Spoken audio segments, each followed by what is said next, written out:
There we go. And we're live. Hello. Hey. Good morning, good afternoon, Yeah. Maybe good evening. Yeah. depending on where you're at. Yeah. Thank you for joining us for Destination Moonbase Alpha, the online event. Here we are at the beginning of an entire 8-hour broadcast filled with guest speakers, panelists from all over the world covering various topics involved and regarding our favorite TV series, Space 1999. So welcome. With me today is Robert Wood, co-host, Suzanne Peterson, and David Hirsch. And we're going to open the show with a quick little segment. Suzanne's going to be coming and going throughout the day, helping us out with various things. Robert's going to be hosting a lot of the guest interviews you'll see coming up, along with our friend Roy Belquist, who will join us shortly.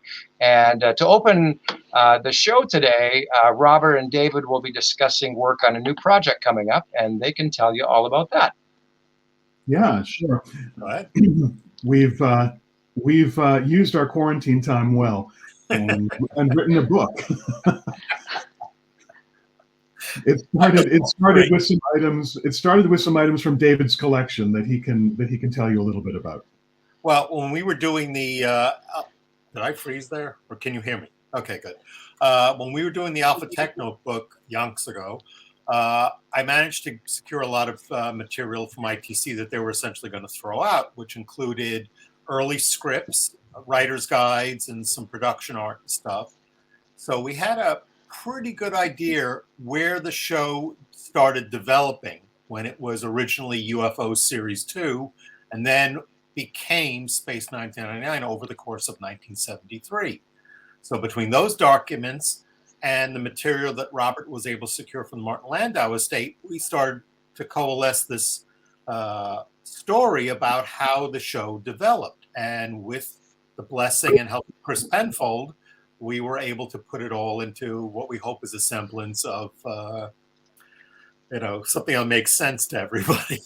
Yeah, and it's once we started to really get a sense of all the material that we had, we were blown away by so much of it being stuff that people have never seen before. And so there's a lot of amazing revelations to come. Yeah, a lot of concepts that never made it to the final show. Mm-hmm. Some ideas that did kind of work in because the one thing that comes through is the fact that the writers worked really hard to try and make this show different. Everyone always was trying, when they were reviewing the show, was always saying, well, it's like Star Trek, or it's trying to be. It was never trying to be like Star Trek. It's very evident from the start that it had its own unique voice, it had its own concept. And that came from the fact that Jerry Anderson was stuck with a plot device of blowing the moon out of Earth's orbit that was only there to appease Abe Mandel, who was the person who ultimately was going to greenlight the show, whether or not it was ever going to happen. And with that idea, then Chris Penfold, George Bellac, and all these writers had to come in and try and make something that was grounded in reality. They didn't want to do, the swashbuckling adventures of a crew on a spaceship. They wanted people that were surviving. So, David, I'm going to pause that conversation at that point because I think that's where we should pick up again when Chris Penfold comes on. Absolutely. So right now, let's chat with Suzanne and say. So, I think everybody who's joining us online from everywhere around the world knows Suzanne because she was on Space 1999, Barbara Bain's stand-in, and has been an absolutely lovely and charming guest at some Space 1999 conventions. And so, anyone who's met Suzanne at a space convention knows what a sweetheart she is. And so we're happy to have Suzanne with us this morning. And hi, Suzanne, or afternoon. Hi. For you. Good afternoon. Yes, Yeah. just after 4 here. Just after 4, right. And Yeah. it's just after 8 a.m. for me. And we're beginning this marathon. We're going to be on for 8 hours now. Wow. So Suzanne, how do you feel about this kind of thing all these years since you participated in working on Space 1999? Sorry, I didn't quite catch that. I'm sorry. Yeah. How do you feel about participating in an event like this all Yeah, these years after doing Space 1999? it's amazing. That's all I can say. Never thought, I mean, in all, when we were making that series, never in a million years I thought that we'd be on computers and, talking to people at different parts of the world. I mean, it is unbelievable. Yeah. It's fascinating to me. And also going to conventions and actually meeting the fans in Absolutely. person, and Absolutely. you probably Well, made some. About the show all these years. yeah, exactly. Well, I was thinking about that today because I lived in the States for quite a while. I lived in Connecticut, and I couldn't believe that you were having conventions then. And otherwise, I would have been able to get more involved with it. It was only because as I've said many times before, it was my son Justin that said about these conventions. And my first one was in where was it? Somewhere in Peterborough. Peterborough. north of England. Where? Peterborough in Where? 2014. Peterborough. Peterborough. That was my first one, and it was really nice to see like Nick and Prentice and Anton, and it was great. It was lovely, and so it's so nice to be involved with the conventions and meeting the fans because they seem to know more than I do. And you've maintained friendships over the years with some of the Space 1999 cast as well, haven't you? Yes, I am. I'm quite friendly with them. Yeah. Prentice, Anton, and obviously Suzanne. We were really good friends, Suzanne Roquette and myself. So that was really sad when she passed Yes. away. So it was sort of, it was lovely. It was really good. That's great. That's wonderful. And you've made some friends, I think, with some Space 1999 fans as well. Yes, Through I the have. convention. Yes, I have. Yes, I Yeah. have. I keep in contact with people, Yeah, which it's is wonderful. nice. Yeah, it's wonderful how a show from decades ago is still, leading to friendships among us all. Hello, Chris. Yes, it's good. Hello, Chris I can't Penfold. hear. Hello. Hi. Hey, you can see him this time. Good afternoon to you. Now we're Are you? getting funny. That's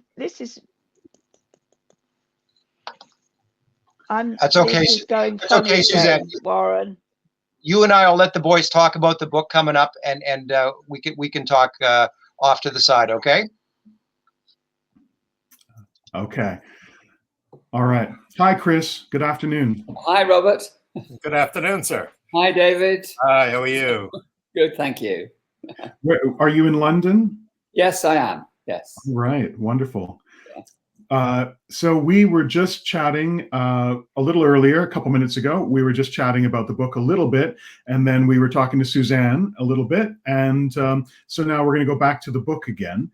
And we were just talking, David was talking about how the initial creation, the initial genesis of Space 1999 was creating a show that was really very unique and completely unlike anything else that had ever been, and that there had been some criticism, when the show came out, that it was like, Star Trek-ish and that kind of thing.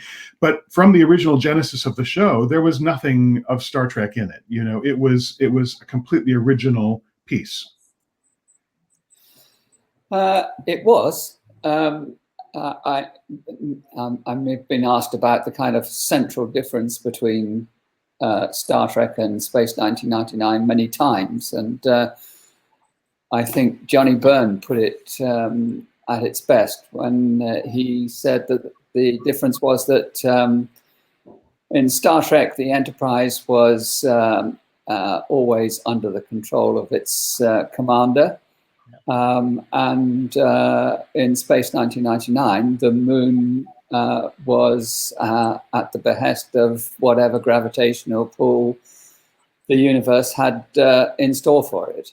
So the Enterprise was boldly going, the Alpha people were on the winds of fortune. Yes. Yeah. It was survival. It was, instead of Yeah. Adventure. Yeah. Yeah. And there was this initial concept for the show about how they were going to be the invaders, as opposed to the saviors of the galaxy, as it were. I think that kind of evolved as the show progressed. The sense, virologists are all around us at the moment, but the sense that humanity was some kind of virus that would infect innocent areas of the universe. I think that was a theme which wasn't necessarily there at the outset, but which came into the show as we progressed. Mm-hmm. Yeah, it was touched upon in episodes like War Games and stuff, where they were very much so. War Games, very much so. Yeah. But it was generally a story about a community surviving in this enclosed environment, and I think especially in the first series, there was a lot of focus on that. People getting along and just trying to live their lives. Or not getting along, because in some of the original concepts for the show, there's a lot more stress and antagonism and that kind of thing coming out amongst the Alphans. Right, more so. I think that was a lot of George Balak's original concept. There was going to be a lot more conflict between the people who were not adjusting to life on Moonbase Alpha as possibly their sole existence. Yeah, I think that was a fair guess. Yeah. Yeah. But we tone that down under those circumstances. Yeah. And some of that is in some of the early story treatments, which we're including in our new book. Yeah. So the new book that David and I have written with Christopher Penfold's tremendous assistance and input is called "To Everything That Might Have Been: The Lost Universe of Space 1999," and that kind of gives you a clue as to the content, and it's focused mostly on things that almost could have happened but didn't, because the show took slightly different turns at each corner that it encountered. Various roads the show could have gone down, because even though the show has the tagline, created by Jerry and Sylvia Anderson, there was input from a lot of sources, whether it would be the writers or even Abe Mandel in New York, Lou Grade. Everyone always put their 2 cents in. Even the Landows, had desires of where they wanted the stories to go. So you see a lot of potential in what the show could have been, for good or bad.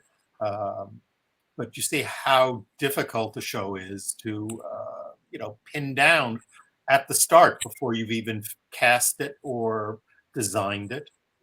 It changes so quickly. And you mentioned casting, and the characters evolved and developed in those early days, I think, very quickly. And they kept changing. It was initially the American commander, and then the name was settled on. And the doctor was initially male and then became a female doctor later on, possibly even as late as when Barbara was cast. Yeah. So changes like that happened and evolved. And then once Landau and Bain became involved, then the characters were tailored with their input as well. Right. We see that in a lot of George Balak's early drafts, that the characters are fine-tuned to the actors, just as the sets were fine-tuned to the designs. And of course, there was that large contingent of Italian performers that were supposed to be in the show at the outset, which didn't happen until later, and they had to adjust the characters based on the actors they decided to cast in the roles. One of them.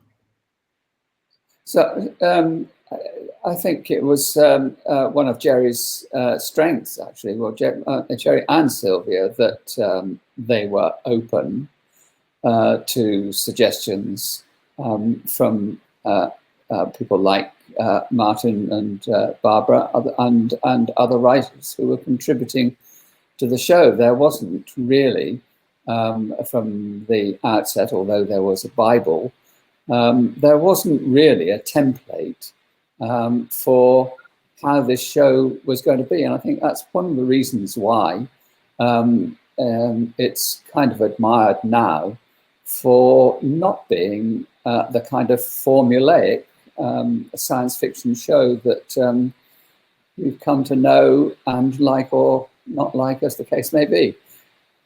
Well, a lot of shows back then stuck to a particular format.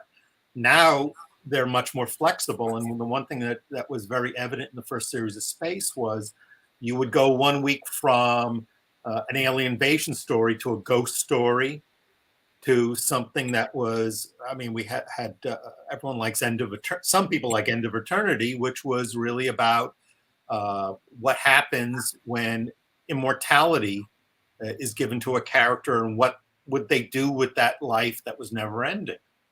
So yeah, there was a sense that the show was a kind of the shape of the show was like a kind of umbrella for a variety of different stories and different genres, I mean,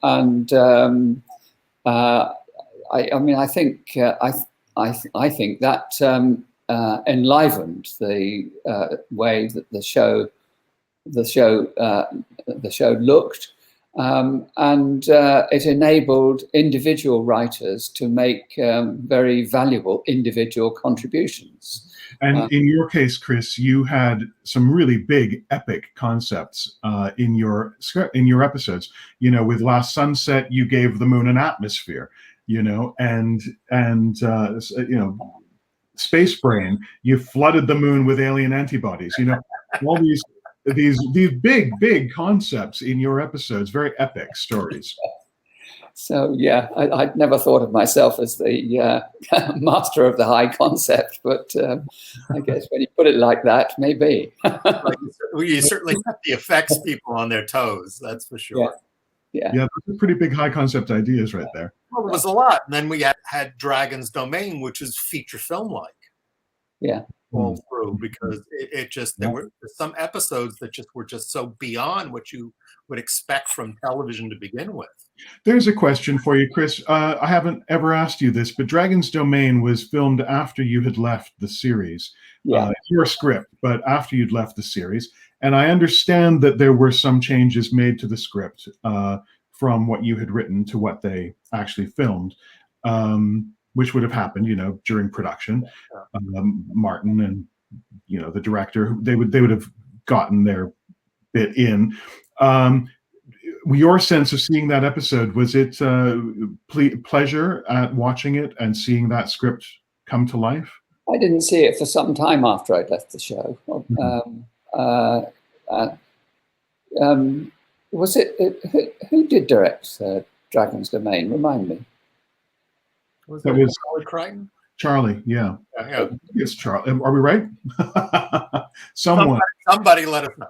Somebody look it up right now. No, if it was Charlie Crichton, yeah. Was it Charlie Crichton? I really enjoyed working with Charlie Crichton. We had a very close relationship, and I learned a huge amount from him. He was. It was Charlie Crichton. Yeah, it was. I just checked my book. Oh, right. Okay. I mean, Charles Crichton was for me, by some distance, you know, the best director we had on the show. It was actually, it was a privilege to work with him, and Charlie's career had a few ups and downs in it, and of course he came back at the age of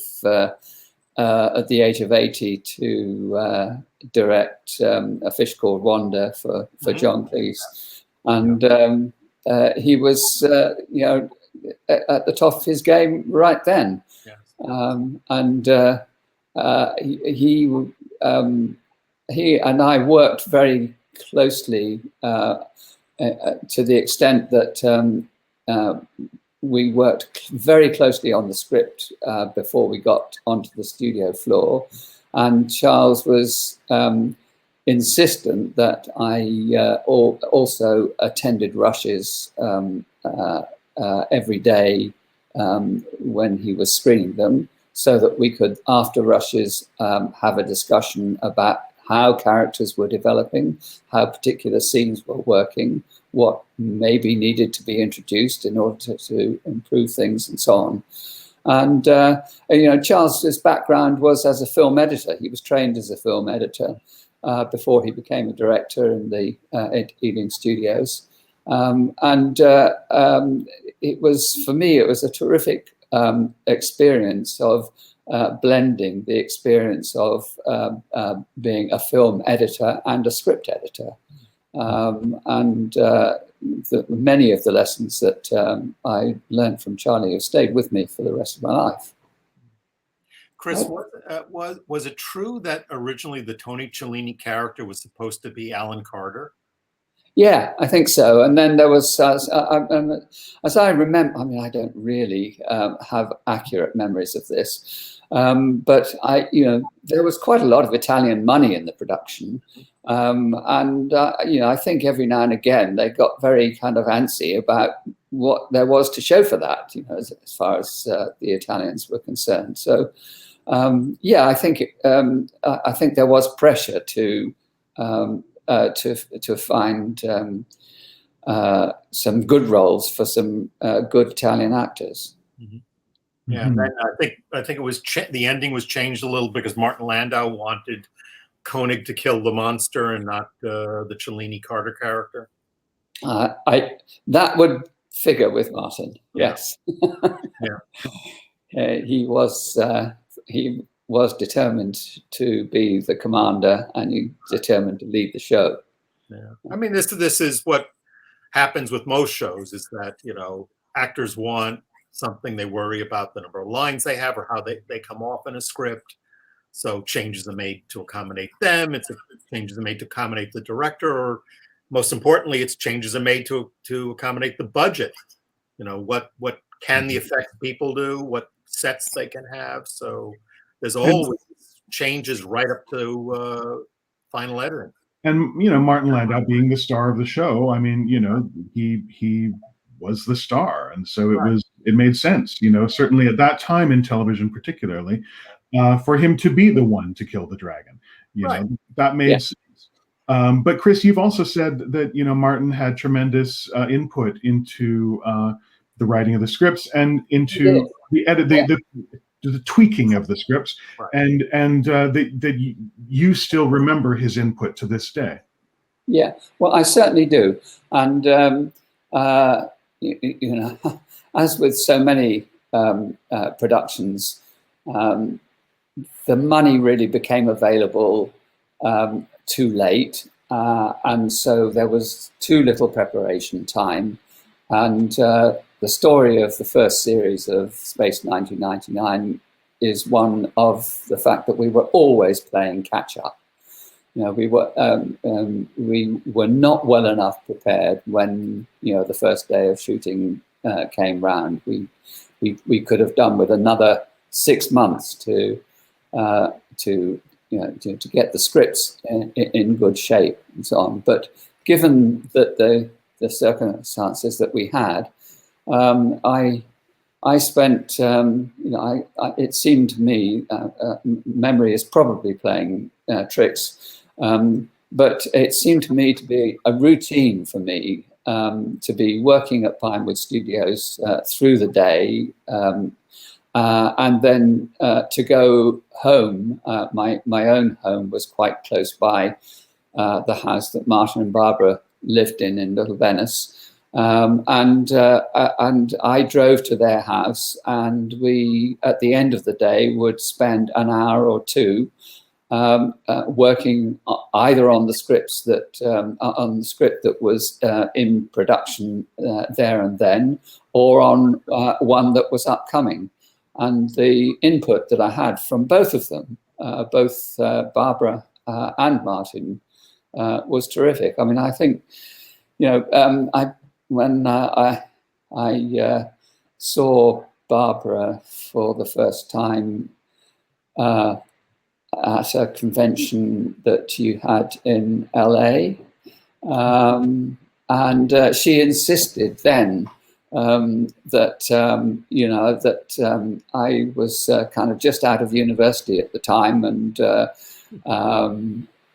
I was actually much younger than I really was. I'd had written quite a bit of television before then, but that was Barbara's impression, and they, I mean, both personally and professionally, they pretty much took me under their wing, and I was very grateful for that. Yeah, that's wonderful.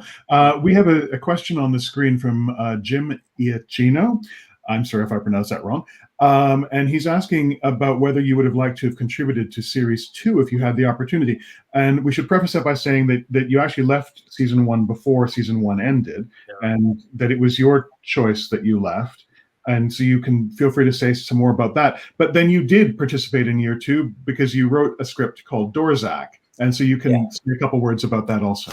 Yes. Thank you. Well, well, two things. First of all, I'm not sure. I mean, I'm not sure whether it's true to say that it was my decision to leave the show. I think really the pressures that were coming onto the script department, the kinds of shows that, in particular, Abe Mandel, you know, was looking for the American market. They appeared less and less attractive to me, and probably Jerry just realized that, you know, because they were less attractive to me, I wasn't the best person to be looking after them from the point of view of being story consultant. So if it was my decision to jump before I was pushed, then that may have been the case, but the push was probably certainly coming. And as far as Dorzak is concerned, I mean, I think it was the good offices of Johnny who continued to work on series 2 that persuaded Freddie Freiberger to approach me. But you know, I did write a script for Dorzak, but when eventually, you know, I'd submitted it, and a printed copy of the script came back to me in the post, and I opened it. It is true to say that the only thing that I recognized was my name on the cover. So, right. So because it's entirely Freddie Freiberger's work, you know. Yeah, there you go. Exactly. It would be interesting to see what you originally wrote, you know, to see what your take on the episode should have been. Do you know, David, trauma does funny things with memory. I was shocked and disappointed, and do you know, I really can't remember very much about what I originally wrote. I certainly don't have a copy of the script anymore. Yeah. I want to quickly show a couple of letters. In the book, we have a lot of correspondence, most of which came from Martin Landau's collection. And I'm just going to show quickly a couple of letters. This is one of the examples of a letter from Jerry Anderson, if I can hold that up there. It's on the original Group 3 logo. On the Group 3 logo. There's some... Robert, sorry, can I interrupt, Robert? There's some way, isn't there? I'm not seeing this full screen on my computer at the moment, so I'm not really able to see what you. If you hover over the image in the lower right corner, you should see a button that would expand it. Yeah, little. I've got it now. Right. Okay. That's better. Yes. So there's this letter on the original Group 3 stationery to Martin Landau and from Jerry Anderson. So that's one from Jerry. I'm going to show you quickly, because I know we have limited time. This is a letter from Martin Landau to Lou Grade. Yeah. Sincerely, Martin Landau. So that's a fun letter. And we have, we're very excited to have a letter from Sylvia Anderson to Martin and Barbara. Yeah. Well, so that just shows a few examples of letters that are included in this upcoming book. Right. We had also have some memos from ITC about changes they wanted in the show and stuff. Yeah, yeah, yeah. So Oh, it's well, exciting. There's a lot of great content coming up. Well, they will be much better challenges to my memory. Well, and we want to thank you, Chris, for all Yes. of the help that you gave us working on this book, because it was tremendous, your input, and we appreciate it tremendously. As I said at the start, I wouldn't have wanted to do this book without you. Well, I think one thing I'd quite like to say about it is that your book and your approach to it gave me an opportunity of putting things right with George Bellac in relation to the series. Yes. Because although George Bellac left the series before it actually went into production on the floor, many of the central themes and concepts that we pursued, had been well discussed with George, and his influence, I hope, if only through me, is everywhere over the contributions that I made to Series 1. Mm-hmm. Definitely. All right, wonderful. Thank you, Chris. We are all thankful that you've been able to join us today. Yeah. And how many of you are there out there? I believe we are just over 100. We're maybe 101. Wow. I think. Very good. Viewing right now, I see that there's 72 eyes on us at this moment in time, but I think there's 101 people total. Very good. I'm very glad that you're keeping the faith. Yes. So thank you, Chris. Our next guest is going to be coming up very quickly, Nick Brimble, who played Ray Torrens in The Metamorph. So Warren is going to queue up a video.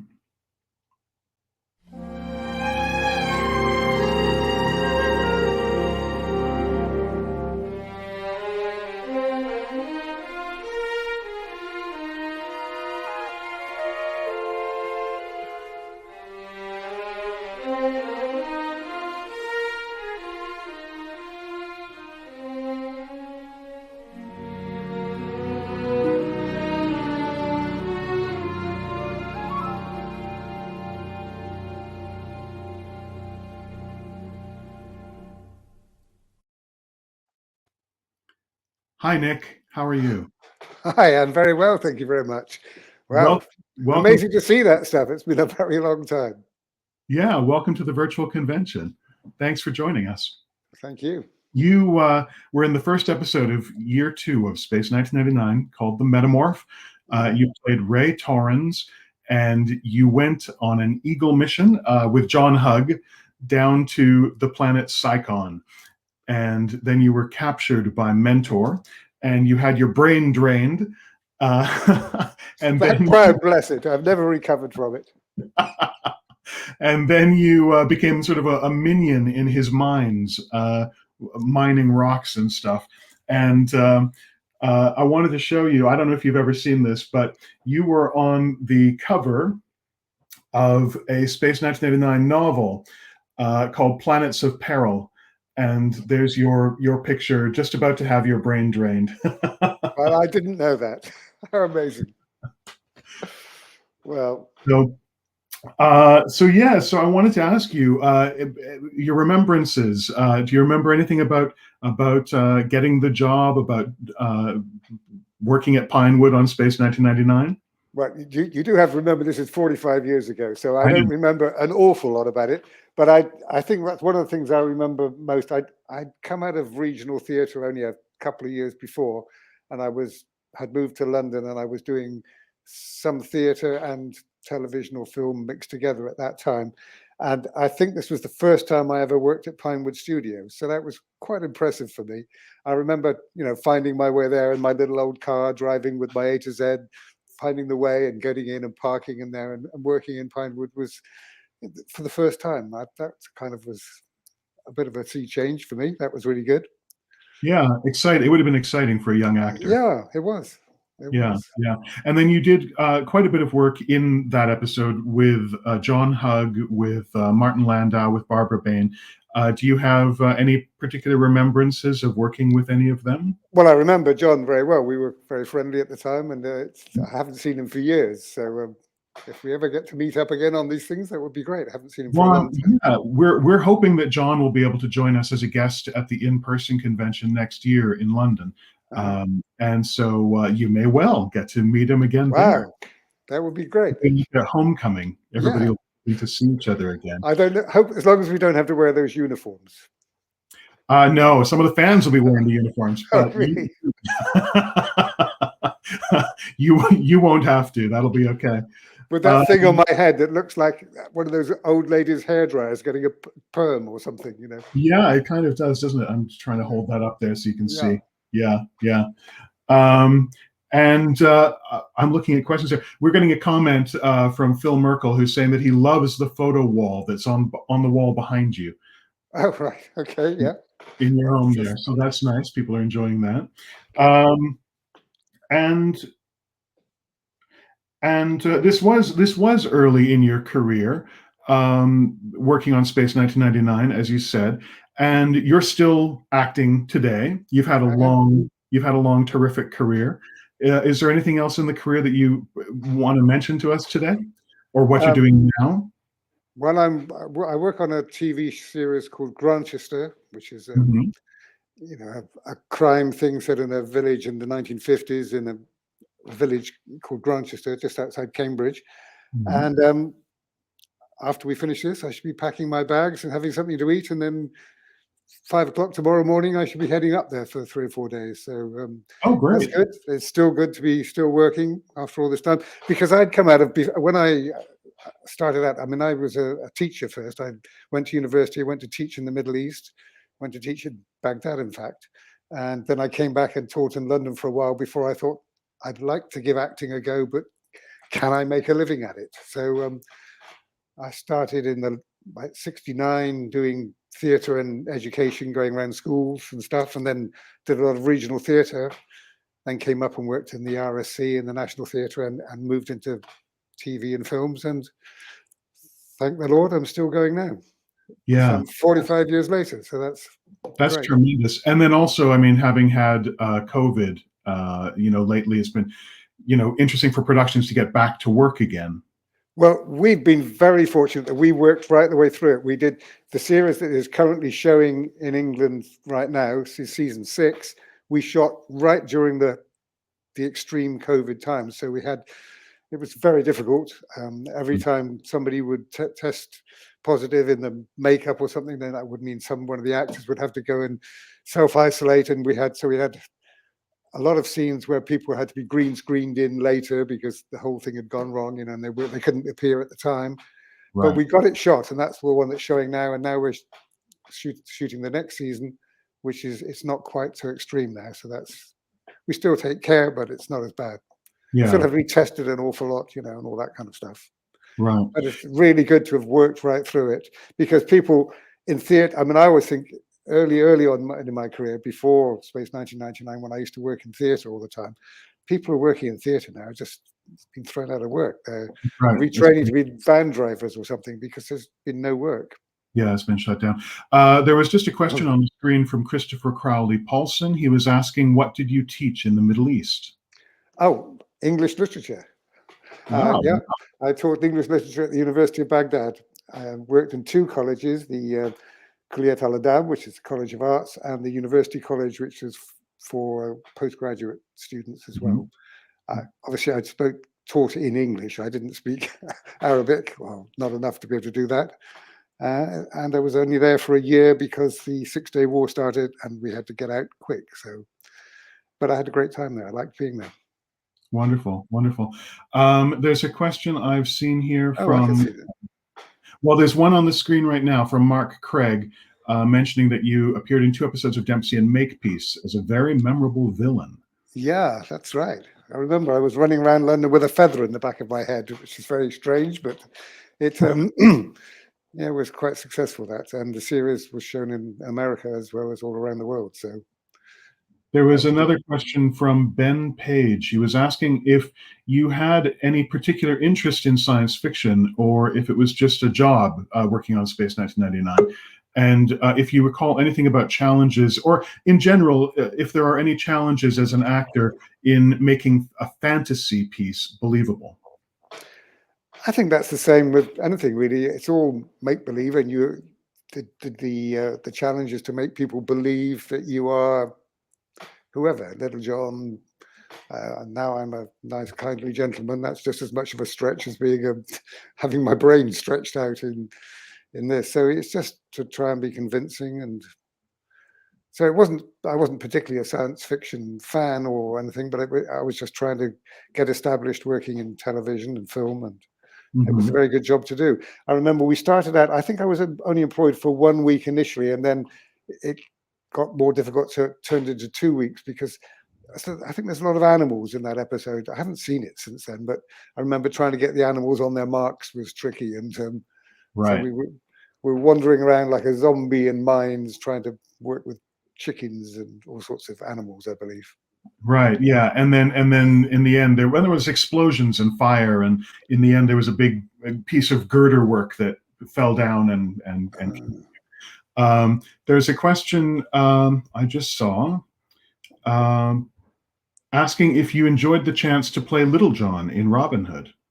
Oh yeah, that was great fun. Obviously, it was one of those things. I'd have grown up with that story, and I think the film that was around when I was a kid was with Richard Todd as Little John, and James Robertson Justice was with Richard Todd as Robin Hood, and James Robertson Justice was Little John. So we'd grown up playing it, the fight in the waterfall and stuff as kids. So to be actually employed to do it in a big successful film, which is still shown continuously on British television, I don't know about anywhere else.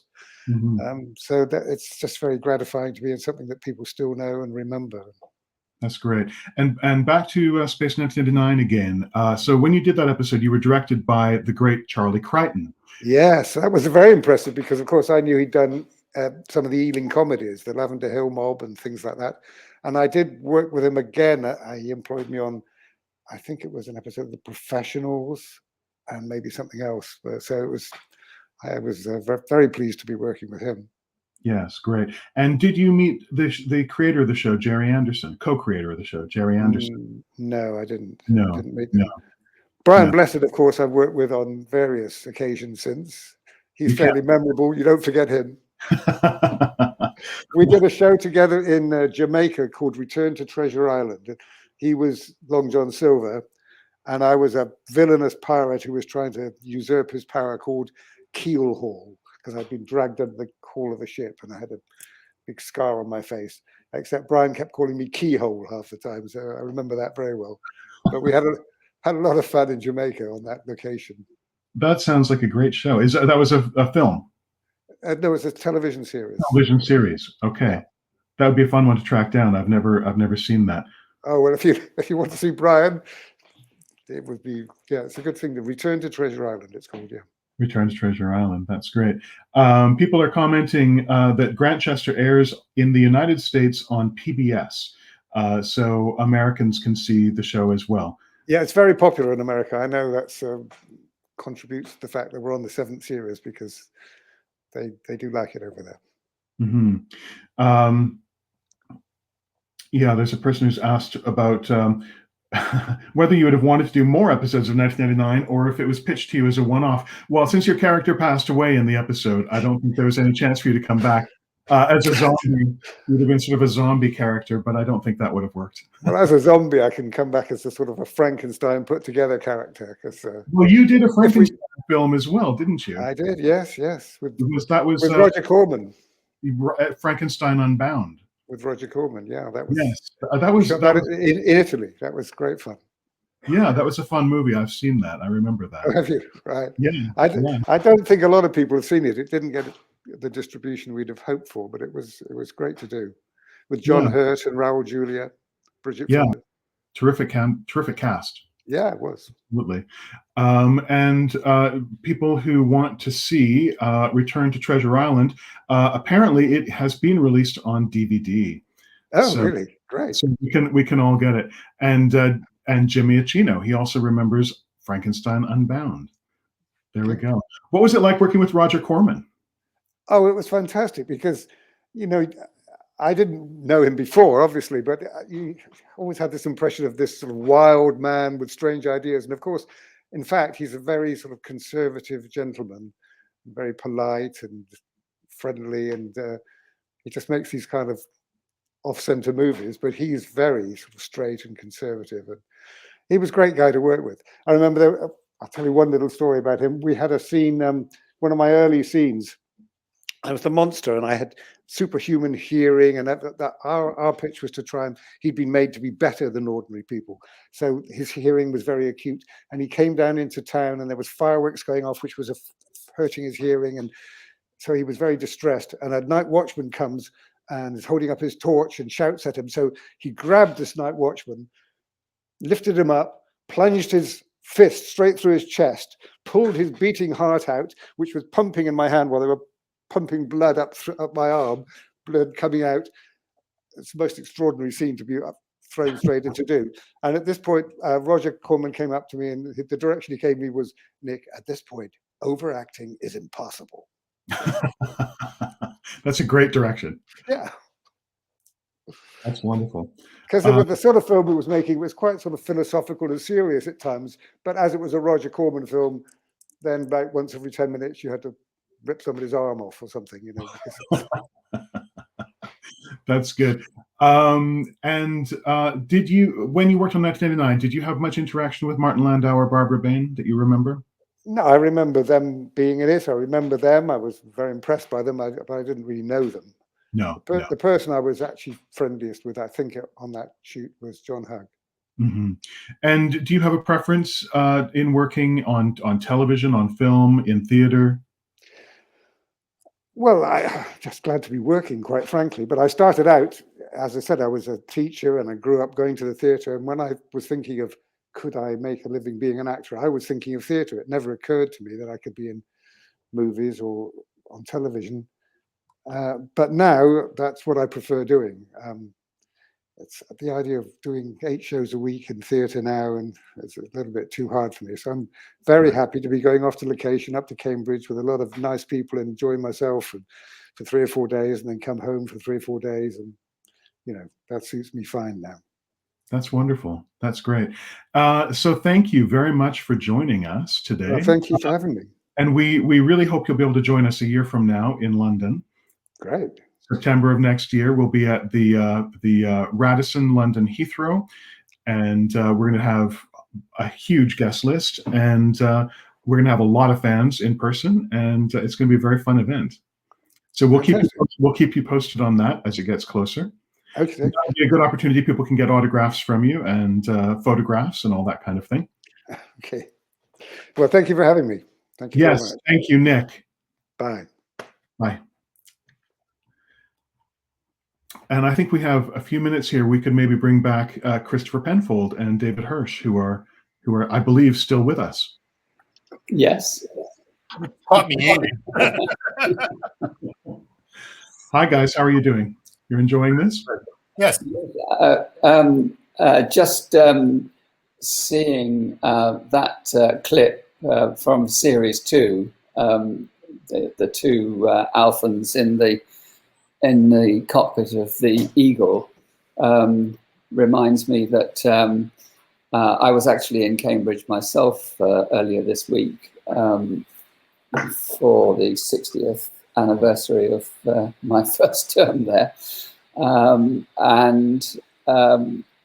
Living nearby is a good friend of mine, Tom McGuinness, who is a friend, who is a member of the blues band with Paul Jones. Paul Jones had a part to play somewhat similar to the one that we saw in that clip. And I can't remember the name of the episode that he was in.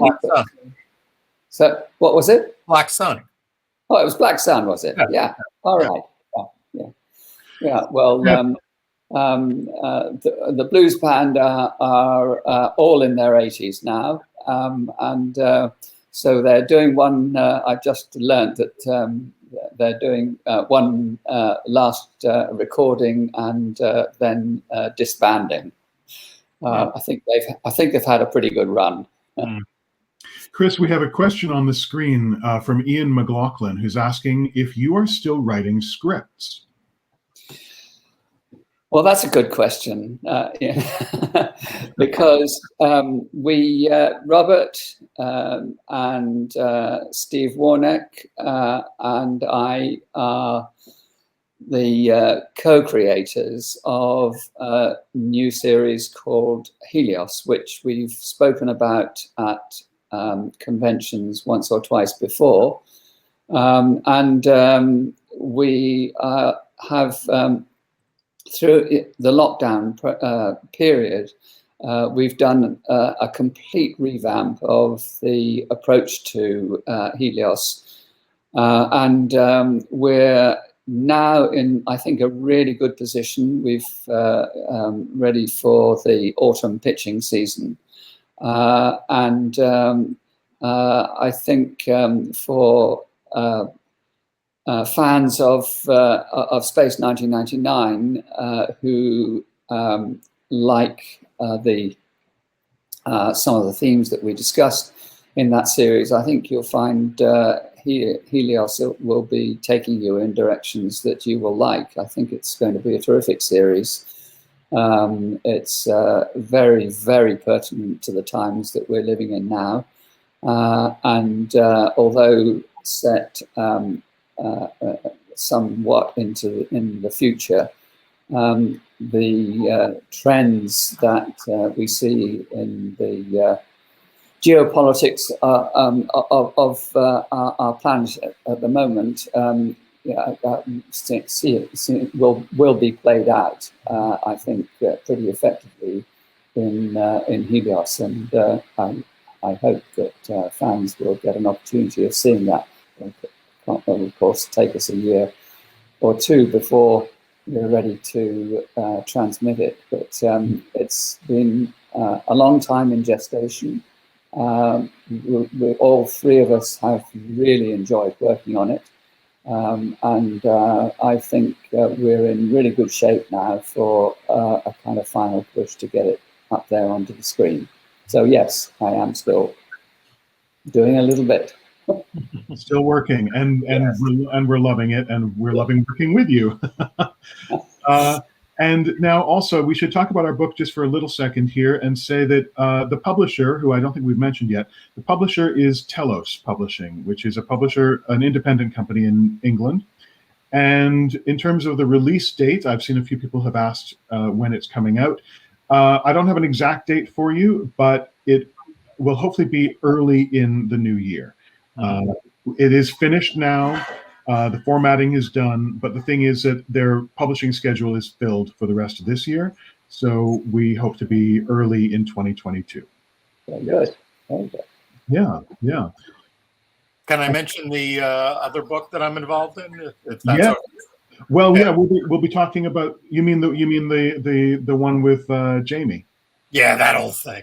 Well, that old thing. Well, we'll be talking to Jamie later too. But yeah, you can mention it now. Sure. Cool. Well, Jamie approached me about a year ago to if he could reissue the Moonbase Alpha Technical Manual as a new edition, and he and Chris Thompson and Andrew Clements have done a spectacular job reimagining it, and that goes up for pre-order on Monday, Breakaway Day. So you can look into that because there is going to be a limited deluxe edition that'll be available for only 311 copies. And I think it's spectacular. If I hadn't worked on it, I definitely want to own this book. Yeah, it's the Moonbase Alpha Operations Manual. Operations Manual now, because it's a hardcover book versus the loose leaf binding that we did years ago, and we're unfortunately unable to do supplements to. But it's going to have everything about the base, Eagles, everything you could possibly want if you lived on Moonbase Alpha. Right. Which Yeah.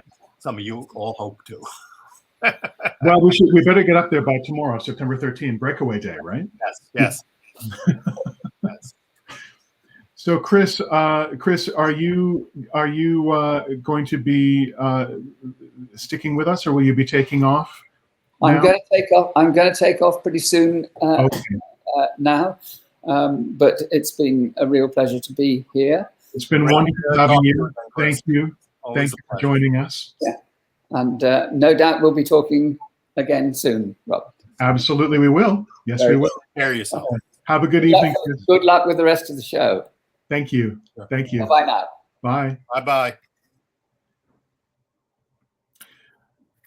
Yeah, And I'll be sticking around for about another hour or so Yeah. before I have to run out. And I should That's be wonderful. back That's by wonderful, about- David. We've also got Roy Belquist with us, There he is. who The is man who got us together in the first place. It's all his fault. It's true, actually, because David and I knew each other online, but the first time we met in person was at the two conventions that Roy organized in the U.S. Yeah. And so that was what got us talking in person and devising this book. Yeah. Then I had to drag a box of all that stuff to the last one just to entice you. That's right. Yeah. And then luckily we had Chris there, and I think it was because we had Chris there that really spurred me on to want to do this, because I would not have wanted to do it without him. Right. And we were showing Chris some of the stuff that you had, and he was amazed by it. And he agreed with us that it looked like it could be a book.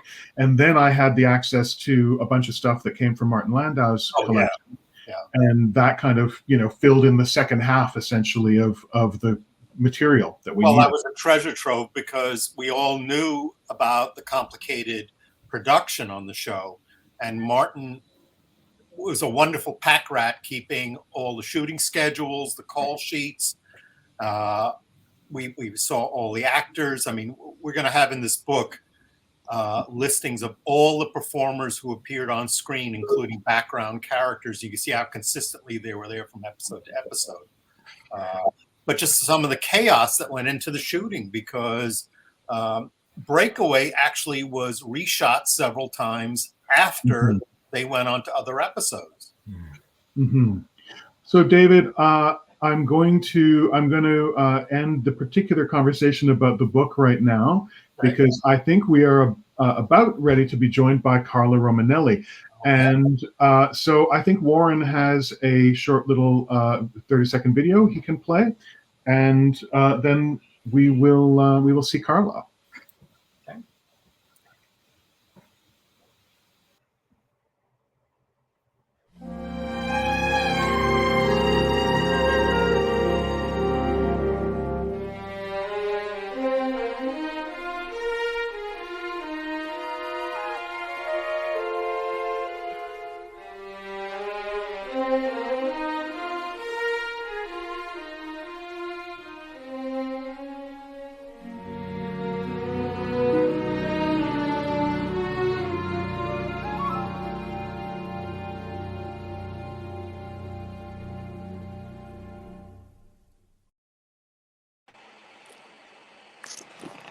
Hello, Carla Romanelli. It's good to have you with us. Can you see me? I can see you. I can hear you. I'm sorry, I'm doing with my cellular because with the computer didn't work. Hello. That's okay. That's okay. You're here now, and we're happy to have you with us. Thank And you. you're coming to us today from Rome. Is that correct? Yes, yes. Wonderful, wonderful. So you just saw some images there, and you were in the episode Space Brain. Yes. And you were playing Shane Rimmer's wife. And so I'm first going to ask if you have any remembrances of working with Shane Rimmer. Of that episode. See, yes. Because with myself the audio is terrible. Okay. Yes, of course. Wonderful memories. Can you hear me well? Yes. Okay. Wonderful memories. It was a joy working, with Martin and Barbara and all the other staff, and with Shane Rimmer, who played my husband. I was playing Melita Kelly, and the Dr. Melita Kelly, and the memory is wonderful and so fun, especially when when that foam, that foam invaded the screen, but invaded the studio, and the director was just in the end of the foam. It couldn't come out. You couldn't see anything. So just a nice memory of Pinewood, London, and the people. That's it. Yes. Working with Martin Landau and Barbara Bain. Yes. Do you have And any Sherima was do you have any remembrances of working with them? Yes, as I told you, maybe you don't hear, they were wonderful people, very friendly, very, very friendly. And actually, Martin and Barbara, they knew very well my father-in-law, Bosley Crowder, was the mythic critic for the New York Times. Oh, So wow. in a way, we know already each other, and John, my husband, knew them. So That's it was wonderful. like a family gathering. That's great. Do you remember anything about how you got the job in Space 1999? Was it because of Sylvia Anderson? Yeah, my agent, called me up to go in her studio, to meet with this lady, and as soon as she saw me, she said, "She's Melita," and that's it. That's it. So I went off to London. That's wonderful. Now, you not only played the role in English, but you also dubbed yourself for the Italian Of version. course, I'm Italian. Yes, that's wonderful because I don't know that anyone else did that. Well, nowadays, I think if you do not able to dub yourself, you cannot work, I mean, it's very rare. In television, yes, maybe, but young actors, but we are professional too. Yes. And your friends personally with your other Italian actors who worked with in Space 1999. Your friends, I believe, with Gianni Garco and with Orsa Maria Girini. Yes, indeed. And especially with Giancarlo Prete. Giancarlo. Yes. Giancarlo, we did the acting school together with Wow. Maestro Alessandro Fersen. And we did study as a young boy and young girl. We did study together. So we have, unfortunately for Giancarlo, but we had the same method of acting, which is based on decimation, mnemodrama, which is very important for theater. And with that technique, mnemodrama, actually, you can play in every language because it's enough that you know something, but it opens the door to everything. The mnemodrama, go inside yourself. It is a universal language. Right. And actually, when I did work with Max von Sydow, Max von Sydow, Yes. the Swedish actor. Yes. I did play with him Steppenwolf, the role of Maria. I mean, such a great actor. So I felt like a queen working with Max von Sydow. And imagine it at the end of one scene of pantomime scene. It's a seduction scene with a pantomime. He asked me, Carla, how could you do that? It was really funny, and we became very good friends with Max and Jean-Paul Belmondo. And unfortunately, he died a few days ago. And with Jean-Paul, I played the role of Gina in Le Guignolo, which was a very funny movie. I love playing doing comic. I'm very dramatic, but that's why I like to play comic. Yes. We have joining us now also Gianni Garco. Yes. Who I can see is just joining us on screen. So Gianni and Carla, say hello to each other. Ciao Gianni. Ok, ciao. Ciao. You Come look stai? wonderful. Bene? Abbastanza. Good. you know that I will read my answer. You send me some questions, and I have Yes. written in Italian and then translated in English, but because I cannot speak so slow, so fluently, and in very articulate style. Not to be very simple, I tried to reply in Italian and translate it. If you ask the first, do you have your question? I have the questions. Yeah. I have the questions. Yes, I do. I can say, so what was it like as an actor working in English, a language which you didn't fully understand? And is it something that you've ever done again, or have you acted mostly in Italian? Yes, I acted mainly in Italian. And about my English acting, I remember that in one scene of The Dragon, I had to shout, try manual, but I shouted, try manual. And a laugh broke out on the set. Immediately, I thought, if my English is so funny, my God, it will be not very pleasant to work in England. This was my first reaction. Thankfully, that was the first and the last problem with my pronunciation. I am not. I hope to be. I am not so lucky. If I am not so lucky today, please be patient and understanding. Can you understand me? Can you Yes, of understand when course. I read? Yes. Okay.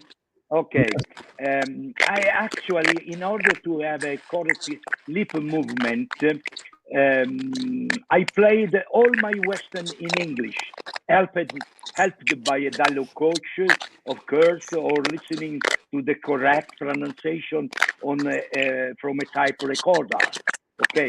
For curiosity, I can tell you that I dubbed in English my role in the film Heroes, The Heroes, in which I played the German Lieutenant Schreiber alongside Rod Steiger. In the same film, there was Rod Taylor, who kindly recorded for me all the lines for my next work, the Western Those Dirty Dogs, with Stephen Boy as my co-stars. Okay, I finished.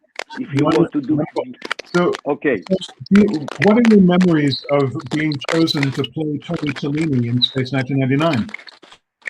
Oh, I was personally chosen by the producer, Mrs. Sylvia Anderson, that I met at the RAI headquarters in Rome. The co-production between RAI and ICT included Italian actors. At first, my character had an American name, and so, given my accent, they looked for the name of a very famous Italian and asked me if Michelangelo was okay. Maybe not. I replied, a little bit too famous. So I suggested the name of Cellini, an Italian sculptor and writer of 1500s, whom I had impersonated in a TV movie. At the end of all filming, Mrs. Anderson told me in her office, Gianni, I am very happy with your work. You are really a great actor. Do you know, for the emotion, I didn't know if she was referring to my performance or my weight. However, later a friend told me that the English actor of Dragon's Domain really liked my passionate way of playing the character. Okay? That's wonderful. That's wonderful. What were your impressions of the Space 1999 series and of working at Pinewood Studios? Do you hear some noise? I do hear it, and I don't know where. Maybe this my better that I take away this. I can still hear it. Yes. moment that oh mamma mia, vediamo.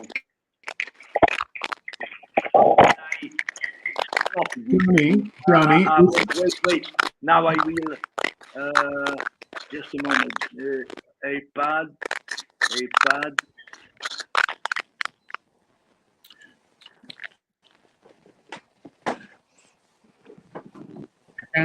can't hear you now.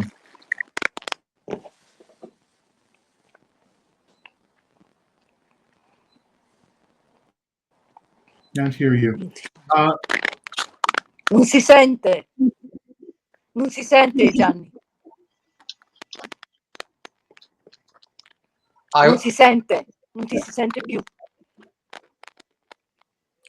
Warren, I told Gianni. Warren, you could maybe talk Okay. to Gianni off. Now, yes. We have a, Do you hear me now? yes, we can hear you now, Johnny. I don't know this noise. What is this? I don't know what the noise is. Warren, do you have any idea? I'm not sure, but Johnny, do you mind if we circle back to you in a couple minutes, and you and I will chat behind the scenes, and we'll see if we can get this fixed, and we can chat with Carla for a few more minutes. Is that okay? Okay. Tornano, Gianni, tornano tra 2 minuti. Come dici? Ritornano tra 2 minuti. Sì, ma per cos'è sto rumore? Tu lo senti? Non lo so. Sì. Okay, that's good. Ora no. No, sì. Sì. Sì. I Dipende. hear. Ora no. Okay. Ora no.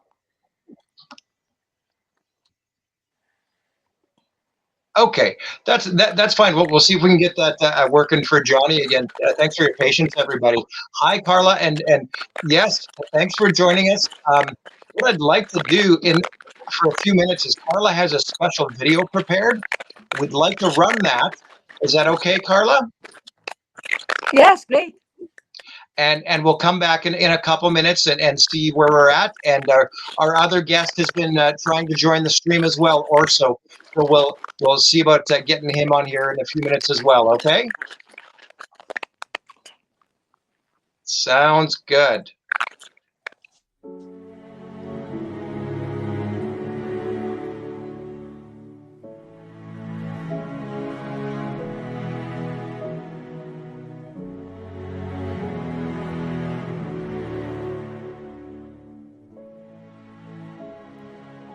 Oggi non ho voglia. Tornate domani. Guarda, Consola. Guarda cosa ti ho portato.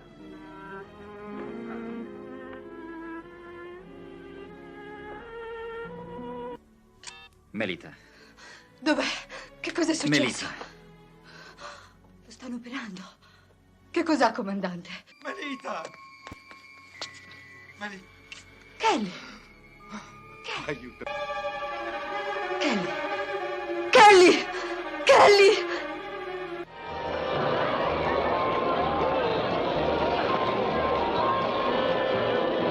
Maria.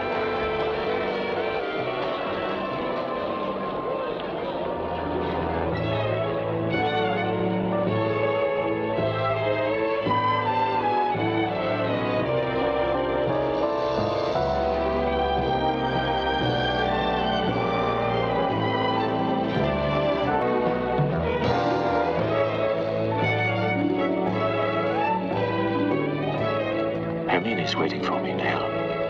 I know, my darling. Run along. And farewell, Harry. I won't forget you. Ever. Farewell.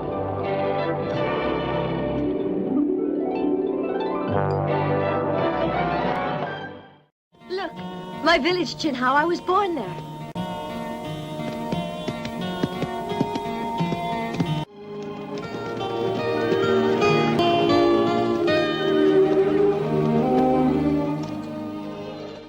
The knife you have kindly provided.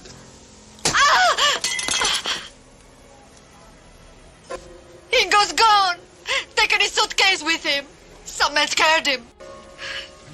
To prove he loved me, he jumped into the water, climbed the statue, shouting, Leia, I love you. I love you.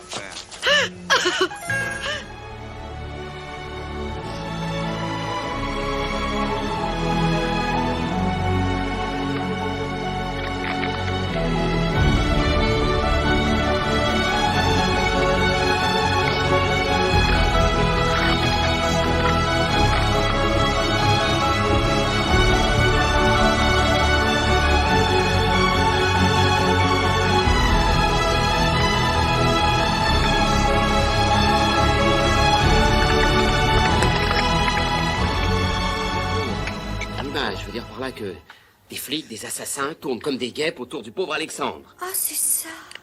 Déboutonne ton col. Détends-toi, ça va aller. Entre, mets-toi à ton aise.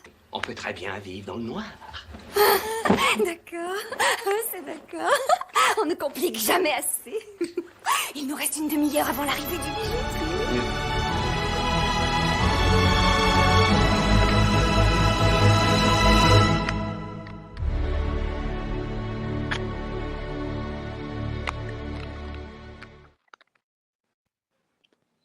What a fantastic video, Carla. Thank you for sharing that with us.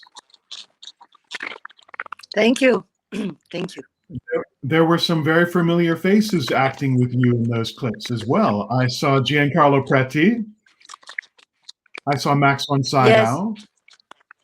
Yes. And Jean-Paul Yes, Belmondo. And yes, Dominique wonderful. Sanda. Wonderful video, wonderful video. We don't seem to have Gianni with us at the moment, but that's okay. We can chat more. You actually have helped us coordinating our Italian guests for this event, and we really thank you for that as well. Grazie. Yes, Grazie. and so all these years later, having worked on Space 1999 in the 1970s, do you have any feelings about how the experience is now of still having fans around the world Oh, wanting yes, to yes. come? I've done a lot of work, especially on the stage. But I've done many movies and many TV series, like The Count of Monte Cristo, which was an international series, you know, and many things like the Wojciech by Buchner, and the Three Sisters on the stage, and the Prometheus Bound, and I did work a lot.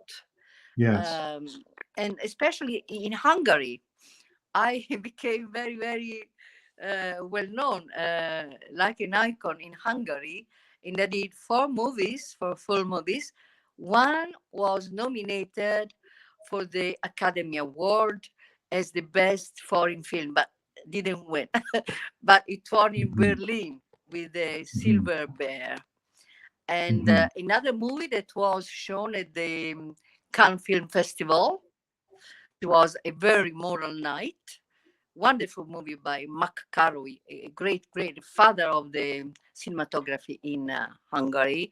And two other movies, very, very important, because the cinematography there is very, very good.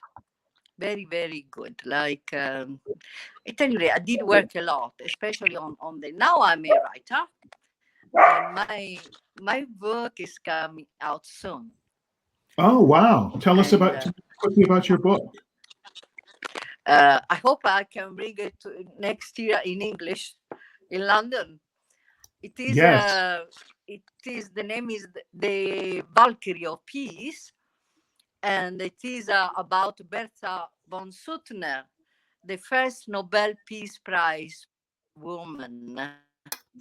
She was incredible. She was born in a military, you know, her father was a Feldmaresciallo, a lieutenant with Radetzky. So she was raised among military people, but she became the first pioneer for peace in the world.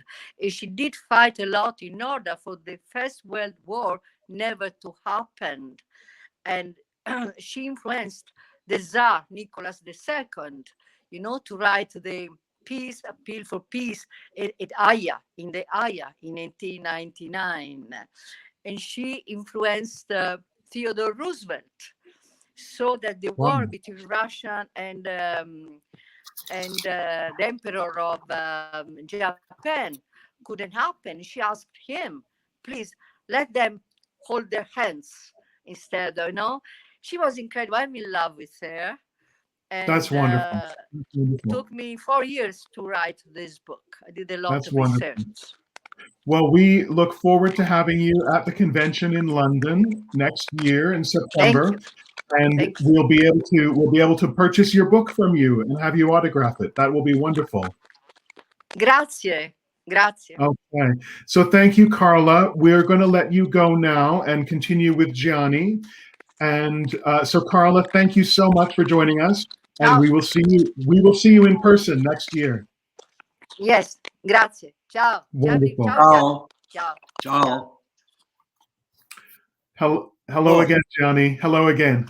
Now it seems that the sound is good. I think the problem might have been on Carla's end. Ah. It might have been on Carla's end, yeah. So it sounds great right now. Let's continue with where we were with the question and answers. I was going to ask you if you have any memories of working with Martin Landau, Barbara Bain, or Nick Tate, all of whom with you shared important scenes. But you have not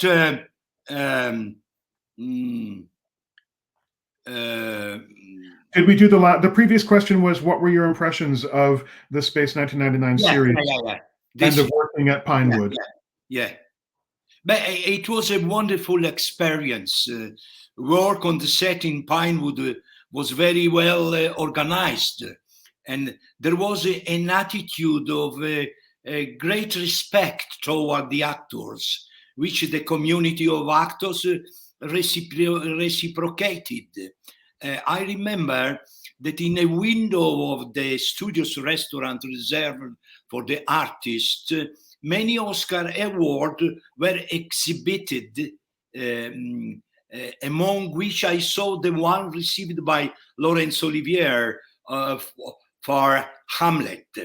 I don't know if it was authentic or a copy. However, it surprised me because I remember that the Oscar of Italian directors were not exhibited in Cinecittà, but on the fireplace of their private homes. So I was very surprised. This many other Oscars award I see, not only of Laurence Olivier.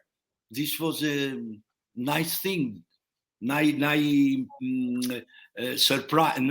surprise. Okay. Okay. So so the next question was if you have any memories of working with the cast, Martin Landau, Barbara Bain, Nick Tate, all of whom with you shared important scenes. Yes. In the course of TV recording, Martin Landau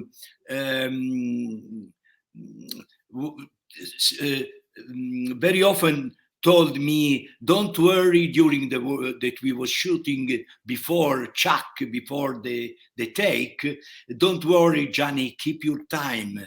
This kindness put me perfectly at ease.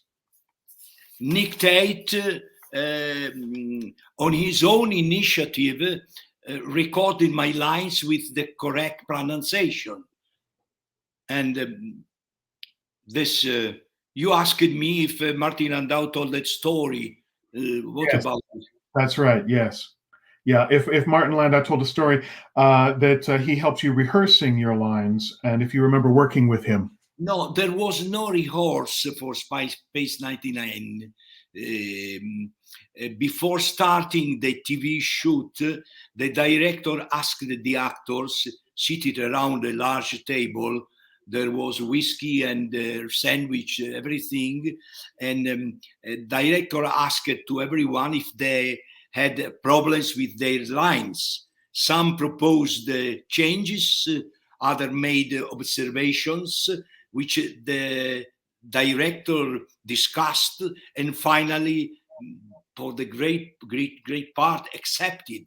I, given my English, remained in silent, satisfied with my text. There were no other rehearsal in this episode. Martin, as I said, helped me with the pronunciation, above all with an empathetic attitude. The direction, the work on my character, I did all by myself, of course. Mm-hmm. Before I ask the next question, I just wanted to say, Gianni, that we're trying to get Orso Maria Giurini to join. And so in case he shows up on the screen, I just wanted to let you know he may be joining us at some point. Okay. Okay. Good. The next question, what about your memories of working with the dragon? Hey, I confess that in a close-up take, I felt my fight with the monster tentacles a bit comical, because if I didn't hold them tight around my neck, the dragon's long arms would have fallen limp to the studio floor. So it was a little bit comic. Anyway, I did my best to make the scene real and dramatic. And seeing the scene today, after 45 years, is still very, very exciting. It is, absolutely. People love that episode. So can you tell us what you're working on now? Nothing for now. I enjoy writing story for the cinema. Before the pandemic, I played in theater the protagonist of The Exorcist, the Jesuit father Lancaster Marin.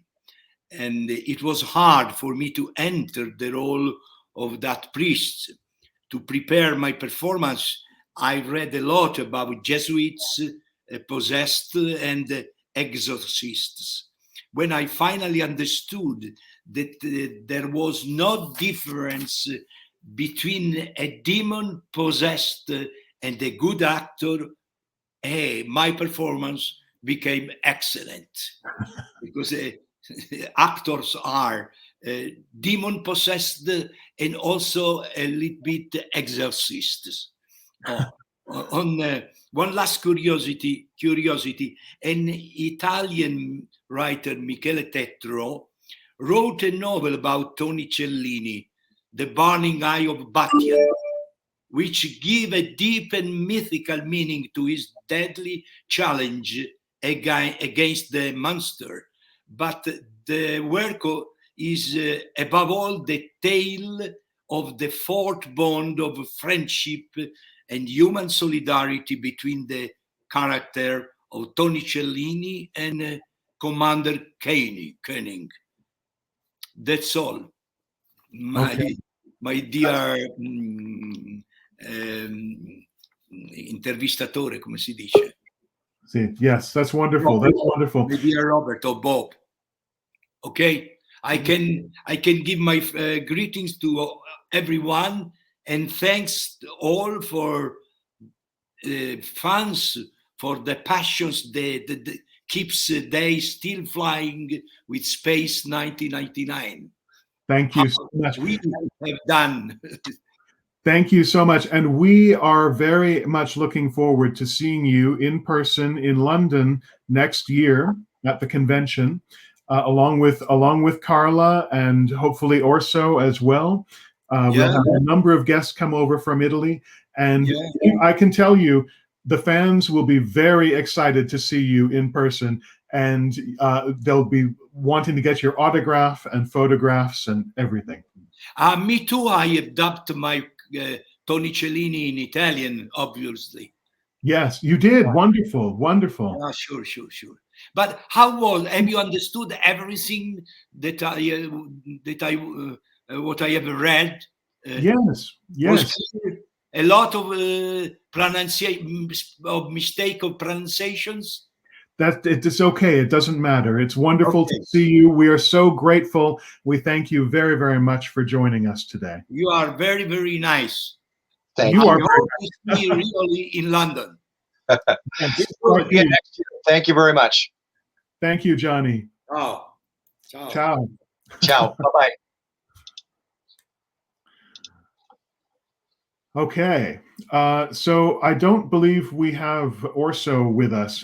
He was trying to join, and it doesn't look like it's worked out. So Warren, it's past. Are we moving on to the next interview? Well, we had the next guest. Here's Matteo. Yeah, we have Matteo, and we have, do we have Philip? Yes, we do have Philip. Okay, hello. We have Matteo Latosa and Philip Harbottle joining us right now. Yes. Everyone knows Matteo, I think, because Matteo has been at conventions in the past, and Matteo runs Powys Media, which has published all kinds of wonderful Space 1999 books over the last, a long 20 time. years. 20 years, yeah. And so we're joined by Philip Harbottle, and Matteo. Maybe you can tell people just a tiny little bit about Philip and his. Well, just a small introduction. Philip Harbottle is a renowned agent and literary publisher, and also a writer. And like us, he was an avid reader of science fiction as a child, and has a vast knowledge of the whole history of British science fiction. He hosts a series on YouTube that explores that, and he was he is the agent for the estate of E.C. Tubb and Brian Ball, and has worked hand in hand with us to make all of the Space 1999 books to be able to be republished, and also new works to be published, including Survival and the works in Shepherd Moon. And now we just finished republishing all of the original novels from the 70s. That's wonderful. He's got them right there. Philip is showing right now. Yeah, welcome, Philip. So, Philip, you became the literary agent for E.C. Tubb and for Brian Ball, but you weren't their literary agent in the 70s, actually. No, I was a fan of their work. I knew them as authors, and I followed them. And I actually began corresponding with Ted Tubb in the 1960s as a fan. And I became a friend of his, and he kept me abreast of all his new work. Well, I wasn't his agent. I was the next best thing to it, because I knew all his books before they came out and what stories he was working on. And sometimes he used to run ideas by me that he was working on and get my opinion and so on. So I was the next best thing. Brian Ball, I became his agent in 2002.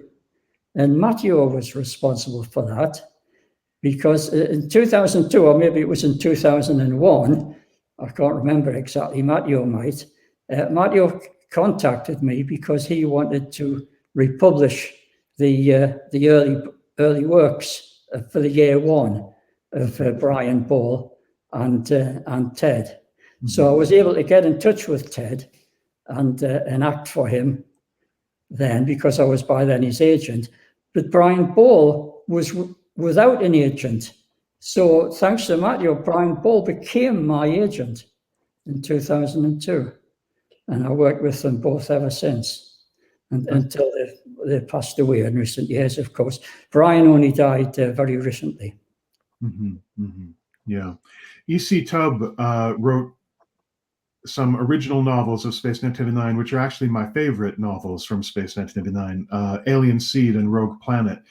And you rewrote those novels, changing some of the elements that were Space 1999 elements. You made them into original elements so that the books could be republished. Yes. But without that, tie-in connection, they could be original. I was always trying to get Ted's books reprinted. But the English publishers, they were too mean to pay the franchise fee to ITV. It was too much trouble for them to do 2 contracts. Right. So finally, giving up, never thinking the books would be republished again, I suggested to Ted that why don't you rewrite the books, taking out the Space 99 background, but retaining the characters and the story, which was his own story. And he agreed that initially, and we wrote Alien Seed is Child of Space, and Road Planet is Destroyer of Worlds. And so those books, essentially, they tell the same story, but it's still on a moon base, but yes. It's a different moon base. The moon isn't moving through space; it's a static moon base. And the characters are different characters, but it's essentially the same story. So for EC Tub fans, you can also purchase those. Oh yes, indeed. But then Matteo contacted me last year, and he wanted to republish the originals. So I made an arrangement with the publisher of this. He gave up his paperback rights to the story, and these are only available in ebook now, apart from second-hand copies. And that left a way clear for Matteo to bring out his new editions, and with publishing the original version. That's great. You also had a hand with the new additions to the canon that are in Shepherd's Moon. Oh yes. Yes, Matteo contacted me about 2000, it would be around 2002, and he commissioned new stories by Brian Ball and Ted Tubb. So they wrote short stories, like novelettes, in fact. And that was exciting because I collaborated with Ted. Ted was a bit stuck for a plot, so I suggested one of his old stories from a 1951 magazine, which everybody would have forgotten about, and Matteo probably didn't know about. And Ted's very skillfully, it was a new story, but he adapted it. He adapted the plot elements, and that was his story for that. Brian's story was completely original. Right. Right. That's the anthology there. Oh, I'm getting it off. Shepherd Moon. Shepherd Moon. But I didn't know the book was published because I'd lost touch with Matteo after that, and I only found out that Shepherd Moon had been released. So I was delighted at that, and I was able to eventually get back in touch with Matteo and continue our early association. That's great. I'd like to add that Shepherd Moon is by far our best-selling book, and I think it's because of their additions to the selections in the anthology. Yeah, that was a great idea. And Philip, what are your impressions of the Year One omnibus that Matteo published? Oh yes, the big omnibus book. That was wonderful. It wasn't just republishing them. Matteo and his colleagues, I think Rupert Booth and other colleagues of his, they'd actually edited all of the stories so that the continuity was perfect throughout. And because some of the stories, as devotees know, were written from the original scripts, but when they came to the shooting script and the actual production, sometimes there were slight changes in the script. So Matteo and his colleagues very cleverly went through and they seamlessly edited the original paperbacks to reflect the actual shooting script, which was very well done, and it made a perfect edition. And I just wanted to say that when that book came out, poor O'Brien was in his sort of final illness, and he'd just gone into a home, and I was able to send the book to him, to his wife Elizabeth, and she took it in, and she said it sort of revitalized him. It gave him a new it actually extended his life. Oh, that's wonderful. And he proudly showed it to everybody in the home he was in. and he was like a celebrity again. And Elizabeth, his wife, said he really loved it. So it was published just in time. Unfortunately, so Ted had died some years earlier, so Ted would have loved it as well. But at least Brian got to see that book, and he really appreciated it. And I think all the fans of the series appreciate it as well. Absolutely. That's a beautiful story. Thank you for sharing that. And so there's a forthcoming book, Earthfall. Can you tell us about that? Yes. That's the original edition. Yes. Sorry. Please. Yeah, okay. In the 1970s. Now, the story behind that was that Ted's publisher was Futura Publications, Anthony Cheetham in London. And they held the franchise rights for the first series. And they were writing all these novelizations.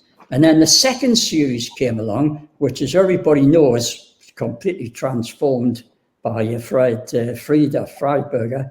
And the thing was that Futura lost the bidding rights. Star Books outbid them for the rights to the second series. So Ted was informed that there would be no more books because Michael Butterworth was working for this other publisher. But Futura still had the option of one more original novel.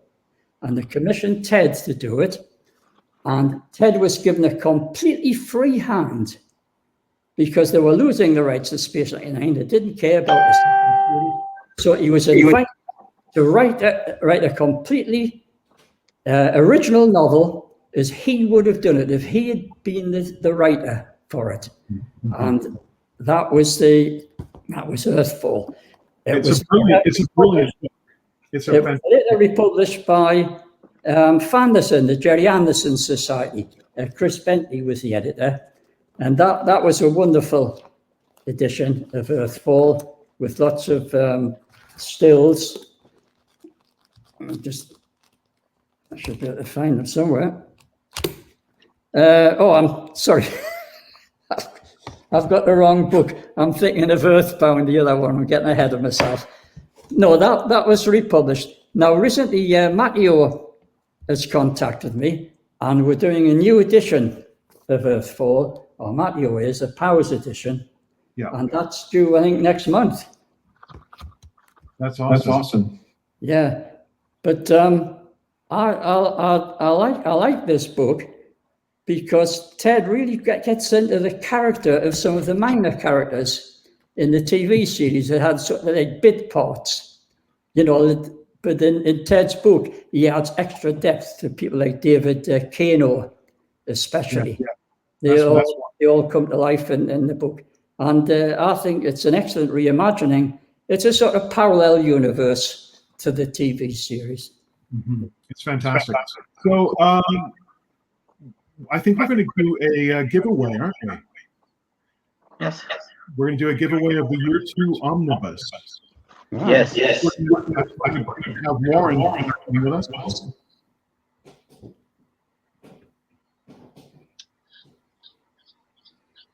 Hi, everybody. Hi, Warren. Hi, Philip. Thanks for joining us. What we're going to do for this is I have assigned everybody in attendance today a number, and we'll just I'll simply be using a random number generator to figure out who's going to win this wonderful prize. So I will do that right here and now, and then cross-reference. I have number 82, and I'll come back and I'll tell you in a flash who the lucky winner is. That will be Stephen Redder. Stephen Redder, I believe, from California, will win the copy of the Year 2 Omnibus. Thank you very much to everybody. And I think we'll thank Philip and Matteo very much for coming on, and we're just about ready to wrap. But we really hope, Philip, we'll see you next year in London. We'll send you out an invite to attend the convention in London. And Matteo, of course, you're always welcome, my friend. Can I just add something very quickly? Sure. About London. Here's a picture of Ted Tubb in London in 2002, signing the signature sheets, which Matthew included in his year one. Oh, okay. Omnibus. Very nice. And yeah, that's awesome. I've got a few other pictures. There's Brian. You can see Brian Ball.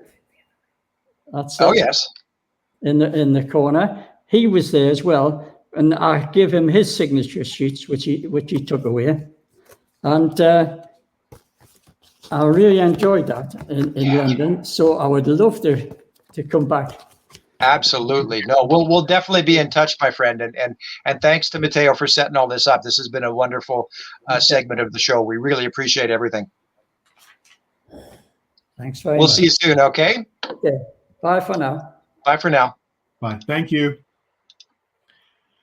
So next up is going to be Sam Daster, and I think there's a little video, and then I believe that Roy will be coming back on to interview Sam. That is correct. Here it is.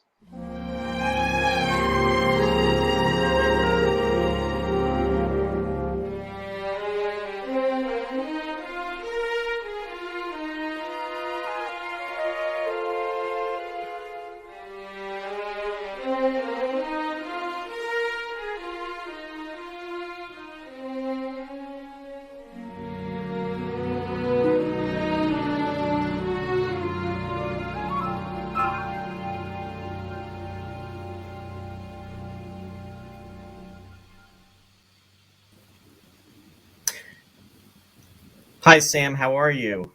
I'm fine. Fine. Welcome. Thank you for taking the opportunity to be on with us today. We're really looking forward to speaking with you, and this is absolutely a pleasure. Thank you. So I want to ask you, how did your role as Ed Spencer for Space 1999 come about? It came about in a very weird way, really. The first episode I only did 3 episodes, and the first one was Dorzak. And the director was a man called Val Guest, who was British and who knew my work. And he wanted me to play this part. It wasn't, by the way, at that time called Dr. Ed Spencer. The first script I received, it said Dr. Ed Spandau. And somebody had to point out to Fred Freiberger that Spandau was a well-known Nazi concentration camp, and that it probably wouldn't go down very well if I was called Dr. Ed Spandau. So he then said, he didn't know this, and he then said, oh, well, call him Spencer then, call him Spencer. So that's how that came about. And he, first of all, he had to approve my casting. And at first, he would just say to Val Guest, he's mighty thin for a doctor. He's mighty thin for a doctor. And Val Guest said, well, doctors can be fat or they can be thin. And he said, okay, but he's mighty thin for a doctor. But okay, sign him up for this episode, just this episode. So I was never given a contract for the 3 episodes together. He had to approve me episode by episode. But that's how it first came about. Do you have any pleasant recollections as far as out of those 3 episodes that you did? Because as you were saying, you were in Dorzak, you were in Devil's Planet, and then in the Immunity Syndrome. Yeah. So is there a memory that really resonates with you as far as doing either episode or maybe even all 3? Well, the thing that I most proudly remember is, I think it was on the Immunity Syndrome. I had this line about something about A to Z, and I said A to Z, and Barbara Bain looked very shocked and said, Z? What's Z? And I said, well, it's A to Z. And I said, oh. And then she looked at me suspiciously and she said, are you Canadian or American? So I said, well, no, I'm British, actually. Said, you're kidding. And in a way, that was a wonderful backhanded compliment, because this was the 3rd episode I'd done, and she'd been fooled into thinking that I was either American or Canadian by origin. I can't think why, but she was very shocked that I said A to Z. So that's a memory that I remember still very much. Well, and it's interesting, too, because you were in the later episodes of Space 1999 that were filmed for the second year. And your character really was coming along as far as in development and everything. And had the series actually gone to a third season, do you think you would have been interested as far as being a part of it? Well, they asked my agent. They said, "Would he be interested? We're thinking of doing a third series. Would he be interested?" And I said, "Well, yes, of course." And we never heard anything more. Yeah. And then a few weeks later, my agent rang them up, and they said, "No, we're not doing a third series now." Right. So that was the end of that. Which is really unfortunate too. I mean, as far as fans of the series, but in regards to your character, as I was saying, your character was really becoming known and it was starting to become developed. And here you actually had the opportunity to, because you were actually, your character was on the base in the one episode in Dorzak, and then also you were featured. You were having conversations with Commander Koenig, Martin Landau. I realized that you were on different sets at the time, and it was during that time that the Double Up episodes were being done. But you actually had that taking place. And then in the Immunity Syndrome, which is also definitely a fan favorite, you were actually on the set as far as the planet. So you kind of got to do a little bit of everything as far as your character and in regards to the stories that were being used and told. I'll take your word for everything you say. It all seems so long ago that I can't remember anything now. I know, as fans of the series, it's so hard to believe that it's actually 45 years, because we all love the show so much, and it in a lot of ways it seems like yesterday. But it's just wonderful to have you and our other guests that are being a part of this. So thank you. There's fewer and fewer of us. I mean, I'm 80, and I think most people would be that sort of age, because as you say, it was 45 years ago. Now, your training, you worked, or excuse me, you were trained at the Royal Academy of the Dramatic Arts? Yes, I was, yes. So you've done a lot of theater. Do you have a preference as far as the theater or stage, rather film or television? Well, my ambitions were really always in theatre, particularly in Shakespeare, which was my speciality. But this came along, and it was a unique thing to do for me, literally unique, because I've never done another American show before or since. So it was an experience. And I was in the early days of I hadn't done television for many years before that. I mean, I'd done about 2 or 3 years of television, maybe 4 years before I did Space 1999. It came out of the blue, and it was lovely to do. I remember being incredibly impressed by the set in Pinewood Studios, and I felt very grand walking about in Pinewood Studios, thinking this was, after all, the hub of the British film industry when there was a British film industry, and I felt rather proud to be there at all. There's so much history at Pinewood, so that must have really taken you back then in regards to being there. Yeah. Now, in regards to things that are coming up, do you have any plans, or as far as any upcoming productions, or are any type of work that you're doing that's coming up now? Roy, I'm 80. You don't look 80. No, the honest answer is no. I do a lot of recording now, but that's about it. I see. No, that's wonderful. In fact, a lot of the folks out there, because I'm seeing the comments that are coming through, are saying that, how great you look and everything, and very surprised that you are actually 80 years old, and I have to concur with that too. Now, as far as in regards to other cast members, did you have any recollections specifically of working with Martin Landau? He was incredibly kind, very, very nice, very gentle. Barbara was too, but Martin was very, very welcoming and very kind. And Tony Anholt and Nick Tate, who were also sort of important members of the cast, were also very welcoming. Barbara, I had less to do with, really. Right. And Catherine Schell, I hardly met at all, just to say hello. I certainly never did anything with her, I don't think. But no, it was a very happy experience. Well, that's really, really wonderful to hear. And in regards to, we're hoping to see you next year, and that's in regards to coming to the convention, because I know the fans would love to see you there as well. Thank you. If you ask me, I'll be there. Oh, yeah, we're hoping that you're going to be there, and like I said, the fans are looking forward to that very much so. Thank you. Now, I have to ask you, in regards to theater, what would you say would be your favorite role that you did? Oh, that's a difficult one.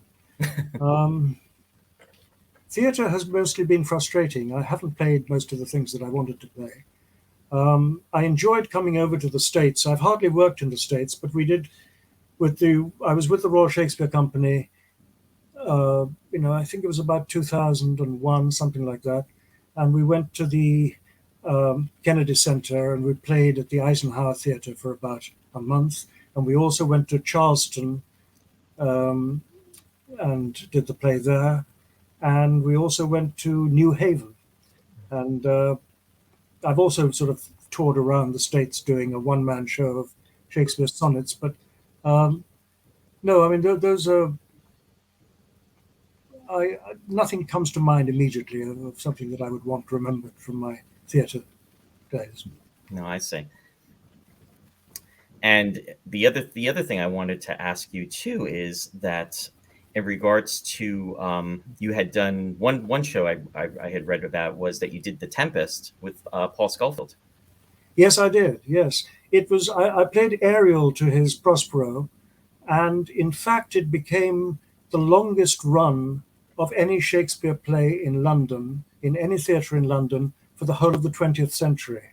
Wow. It was. There were some theatre historians in London called Mander and Mitchison, who wrote to Schofield's agent just as we were about to finish. And he said, "Do you realize that you've now overtaken Sir John Gielgud's record of doing Hamlet in the 1930s? Wow. This is actually longer.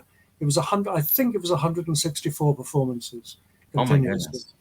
Oh my goodness. So yes, that is something I was proud of. That's quite an accomplishment. Particularly with acting with Paul Scofield, who was the most wonderful man and the most wonderful actor. Oh, absolutely. Well, it has been such a pleasure to actually have the opportunity to talk to you and to see you. And I have to admit, I was a little bit taken back because I did not realize in regards to you being, with your accent. So you covered it well. So in defense, in regards to what you said, with Barbara Bain, not realizing, that you were British, I had no clue either.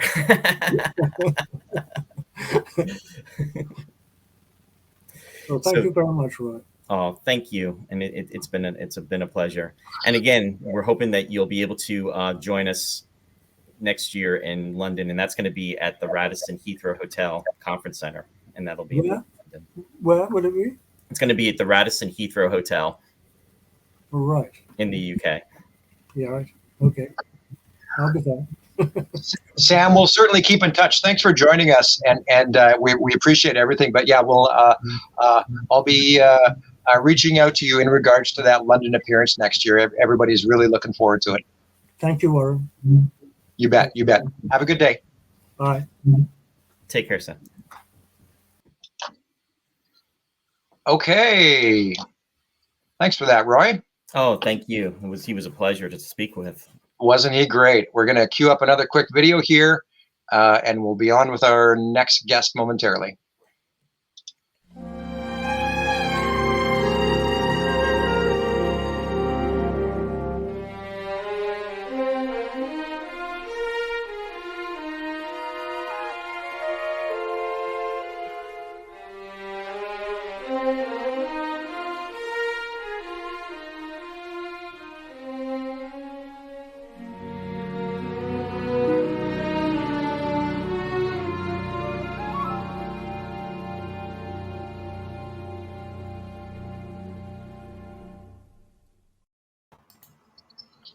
Hey, we are happy to welcome Jamie Anderson to the virtual convention today. How are you, Jamie? I'm good, Bob. How are you? Good to see you. Good to see you too. It's been a little while since we chatted. Yeah, it's been ages. But yeah, thank you for having me, and hello everyone, wherever you are. We've got over 100 people total, but at this moment in time, we've got about 70. Awesome. You have a very exciting new product that is being launched tomorrow morning, my time, anyway. Tomorrow afternoon, I guess your time. Breakaway Day. You've got the Moonbase Alpha Technical Operations Manual. That's a great title. It's catchy. It's catchy, isn't it? It feels like in universe, and no, it's really exciting. It's the biggest project that we've done to date, I would say, and I can take zero credit for it at all, other than saying to the team, "Wouldn't it be cool if we did this?" And they've just taken it and run with it. And I'm sure you've seen it. Loads of your audience have seen previews and stuff. We do have some images that we're going to bring up to show people as well. But that was Chris Thompson and Andrew Clements who've done the work. I think predominantly Chris Thompson. You can tell us about that. We're looking at it right now. We're seeing the special edition. We're seeing the regular edition. Yes, indeed. Yeah, I mean, Chris has done over 200 new images for this. Built pretty much every set, location, vehicle, and prop from the entire run, I would say, of year 1 and 2. Amazing cutaways of the interiors. He's worked out kind of problems with logistics and layouts to make things work in the real world while not kind of destroying or changing sets and locations. And the guys have just done an amazing job. And I should say, really kindly supported by David Hirsch, who, as you guys know, was the author of the original technical notebook for the Starlog version, and some real world science as well. David was with us earlier in the show. He'll be back again later, and awesome. David was already talking about his involvement with the book and pitching it earlier as well. But you've also had some real scientists. I think you had Phil Plait, the bad astronomer. Yes, indeed.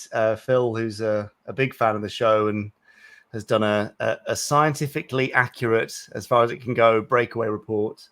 And Dr. David Parker from the European Space Agency, who came in and wrote a thesis on how the Eagle transporter's engines work or would work in the real world. So just some little touches of real world science in there, which is nice to have. That's amazing. And so the concept of the book is that this is what new arrivals to Alpha would receive as kind of to help them break into their new life on the base. Yeah, exactly. It's not as if they're going to send people up to Alpha and say, "Hey, you're an Alpha now. Good luck up there." Right. They want to be fully briefed on the place and everything they're going to come across, including, procedures of how to safely handle nuclear waste and that kind of thing, which I'm sure they all read very carefully. Exactly. Exactly. That's what you do in your downtime, I guess. You've got, with the special edition, you've got a couple of very fun little items in there. I think that there's some anti-radiation tablets that people can take in case they get exposed. There they are, right there. So in case of radiation exposure, you can take those. Yeah, I should add, they're not actually for medical use. If you do get radiation poisoning, please seek proper medical advice. Don't just buy the special edition for that. They'll taste a little minty, I think. Extremely, they're extra strong, in fact. Yeah, right. Okay, that's true. So there's those. Is there a working little device in there as well for? There is actually. I've got one here in a prototype case, which I'm not going to show you because it's the wrong color. I don't want people to think it's going to be that size. But there's a little 70s style radiation detector. Oh, wow. Oh my God, that's worth the £100 on its own, isn't it? It's the most authentic looking thing we could find, and we thought it was pretty cool. So that's very fun. That's very fun. Yeah. And then both editions of the book come with a bonus poster and a badge, don't they? For the week, yes, for the first week. For the first week, right? This is a very QVC teleshopping style presentation, Rob. I love it. We want people to know what they're going to be getting because people are really excited about buying this book. Oh, well, I'm pretty glad to hear that because everyone has worked super hard on it. So there's a great poster. Christina Logan, I think, has done it, which is a kind of Conquer the Moon recruitment poster. Which is entirely art directed by Chris Thompson. He's done a lovely job getting a great piece of art out of her, and that fantastic, super colorful astronaut patch as well. just for the first week. So the book goes live tomorrow, Breakaway Day, and people can go to shop.jerryanderson.com. Correct. Yes. I've done a retro style short link. Can you see that? Oh, wow. Okay. andr.sn/MBA, and that'll take you there. Or just shop.jerryanderson.com. Yeah. Right. And do you want to tell people about the pricing? Yeah, sure. So this is pounds, which is not that helpful for probably the majority of your audience, but the standard edition is $34.99, which is probably $45, maybe something like that, US. Sure. And the special edition is £149, which is, I guess, around $180, $190 for the first week. If the special edition doesn't sell out, then the price will go up. But I strongly suspect it's going to go and sell out because there's only 311 of them. So yeah. Right. And if people have any other questions about the book, they can feel free to ask us in the comments, and we'll respond to that. But meanwhile, let's chat about a couple other cool things you've got. There's a pin set. Oh, we're going heavy on the merch tonight. Yes. Sure, why not? I'm wearing one. Well, we're going to talk about the 1999 stuff first, and then we can talk about other things. That should all be 1999. Yeah, no, we've it's a part of our effort to bring all the kind of the Anderson brands into one world, even if they're not in a connected universe, so that they feel like they're coming from the same place, because they are, right? They're all Anderson-derived shows. It's a set of 12 badges from across the show. Some well-known, like the Eagle One badge, some much less known ones, so much so that I probably couldn't tell you the origins of all of them. But it's a really fantastic set, and just a nice presentation, right? Rather than a little badge in a plastic bag. Yeah. I haven't purchased that yet, but I've seen some comments from some friends who have, and they've been very complimentary. I can dive across the room and grab one if you want a quick flash. Yeah, show us. Yeah. Well, I mean, what are you wearing? It's 2 meters away. I'm coming back. You have a t-shirt on and nothing else. No, I wore trousers just for you for this. There you go. Thank you. It's a lovely little set, isn't it? That's beautiful. So really beautiful. Again, kudos to the team, Chris for recreating badges, and Marcus, who's been doing the sort of packaging box designs, which I think look pretty awesome. Yeah, that's great. Now, I want to also mention you've got a Christmas sweater coming out, which I think looks really awesome. You've got this big giant snowflake for the nuclear, breakaway explosion. Yeah. I think it's so clever. It's brilliant. And, the ugly sweater thing is such a big deal these years. And I mean, it is an ugly sweater, but it's not like it's the not ugliest ugly sweater. It's kind of classy in its own way. Black and white and orange. Exactly. Yeah, no, it's a really nice piece. I think, again, we have to give Chris Thompson the credit for that snowflake idea. I'm pretty sure that was his. It's genius. It is genius, and I haven't got mine yet, which I'm kind of sad about, or I would have worn it. But it's not Christmas yet, so it doesn't matter. It doesn't matter. It's not so Christmassy that you couldn't wear it other times of year.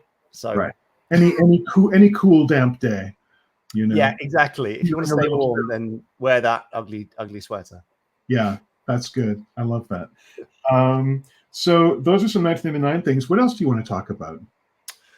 Well, I mean, I guess this is a good forum to say what is it that the fans want? What do you want to see? I mean, you've got Big Finish making more audio adventures. I believe there might be some high definition goodness of something special coming later in the year. Is that an exclusive? Hint. Probably is. I know we've seen so many eagles. Is it ever possible to have too many eagles? I'd love to get some thoughts from con attendees as to what they would like to see coming from this universe. Because if we can facilitate that, then I shall be very happy. Sure. I mean, I see one comment that says audiobooks of the novels. Ah, okay. So that's very much on our radar. Those might even be able to be read by original cast members, perhaps, or something like that. Could indeed. I mean, we've been obviously taking these John Thaden novels of the Supermarination shows and doing them as full cast audiobook reads. Tracy Tobias is telling us that we need a Space 1999 Aliens guidebook and manual, which would probably include the spaceships as well. This came up on Friday, in fact, when we were doing a stream about the book, and I think Chris and Andrew were kind of tempted to maybe look into that. So who knows? 4K box set, of course, says Alan Russell. We'd have to talk nicely to Network about that. I don't think they've done any Ultra HD releases yet, so maybe Space could be a first for that. Breakaway in 4K. Right. We also had a comment. We need some die-cast alien ships. Oh, see, that might be something for Eagle Moss, and we can definitely suggest that to them. In fact, I know Eagle Moss want to know what Eagle do the fans want to see next. They're looking at variants, something you've never seen before. So, I mean, you can email our team and we can pass on comments. Just send us an email, support@jerryanderson.com. We can pass that on. Yeah. Jenny has asked, Jenny has suggested that she'd like to see translations of the original German and Italian novels into English, which has never been done before, but that would be a really cool thing. That is a good idea. Now, all the publishing things, as you know, Bob, it can be tough to sort out rights and that kind of thing, particularly things where they are older books and the contracts are often lost to the mist of time. But that is a great idea and definitely something that we'd like to look into.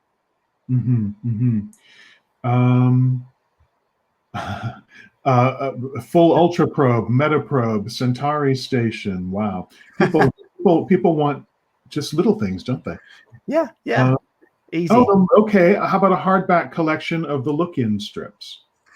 Well, so we are right now putting together our UFO comic collection, which will be over 2 volumes in November and the following March. I suspect that the Space 1999 one could well follow. Okay. Someone is jokingly said, "How about a snow globe with an actual eagle?" I thought that Shout Factory had already done that, Bob, didn't they? And I wasn't sure people were that keen on it, but maybe we're missing a trick here. I don't know. I think it could be done possibly with a little more finesse than. Oh, okay, noted. A little while ago, someone asked you a different question. What was your favorite of your dad's shows?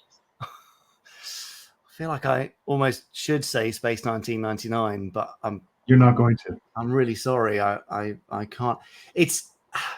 I've been delving into them all for a project that we're working on, which will be announced in a few weeks' time, I think. And my answer always used to be Terrorhawks, which would surprise most people, to those who even know the title. I think that would really, really surprise them. Because you were a kid at the time, though. I was a kid. Yeah, exactly. You grow up loving what you know at the time, right? But as we've kind of gone along, seeing and learning so much about his reinvention of Captain Scarlet, new Captain Scarlet from 2005. Yeah. Despite the fact that it's CGI and CGI ages so quickly and all that kind of stuff, and it's now 16 years old, that show, and it had so many problems. It was so poorly treated. The more I learn about it, the more I love it, and the more it's worth delving into. So if you haven't seen it, there's 2 or 3 free episodes on our YouTube channel, and you can give it a try. And despite the fact it's CGI, just think of the millions of man hours that went into this thing. It was not an easy project, and it paid off that hard work. It's an exciting show. It's a really, really fun show to watch. I really enjoyed it, and it still has a lot of the adult, element that Captain Scarlet always had. I'm amazed they managed to make it as grown up as they did, despite the fact that it was made in the era of Ofcom here in the UK. You have really strict requirements for kids shows. I mean, it pushed the boundaries for them, and still feels like it should appeal to an adult audience too.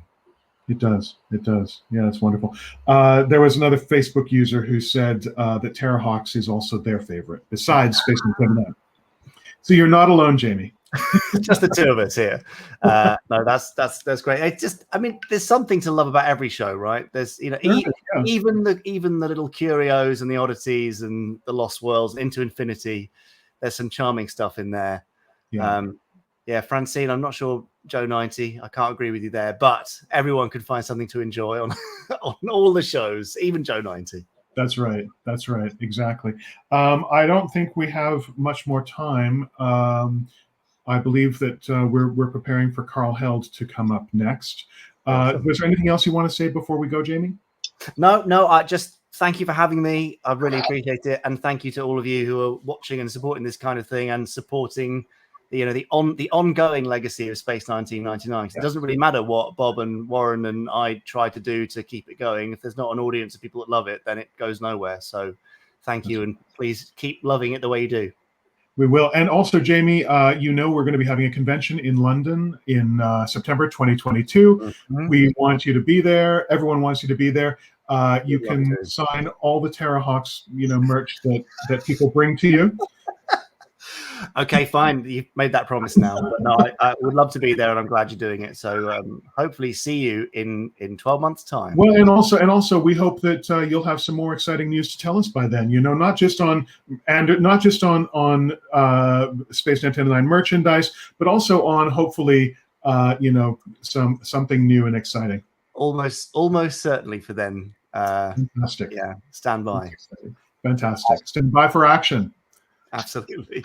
Thanks, James. Have a great one. Thanks very much. Bye.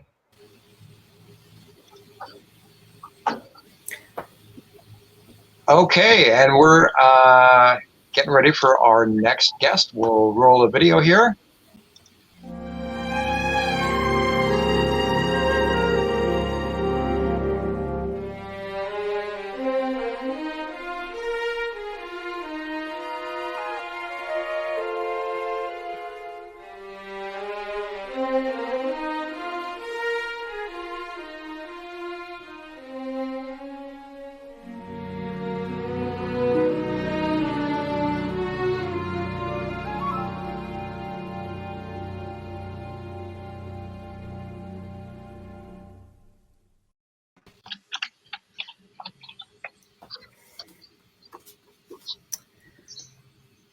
Hi, Carl. How are you? Hey, Roy. I'm pretty good. Thank you. Thanks for joining us today, and welcome. Wow, thank you so much. Very kind. We have a lot of interested folks out there that are really happy to see you. So I have to start by saying you actually have been involved in 3 huge science fiction television series. You have been involved in Space 1999.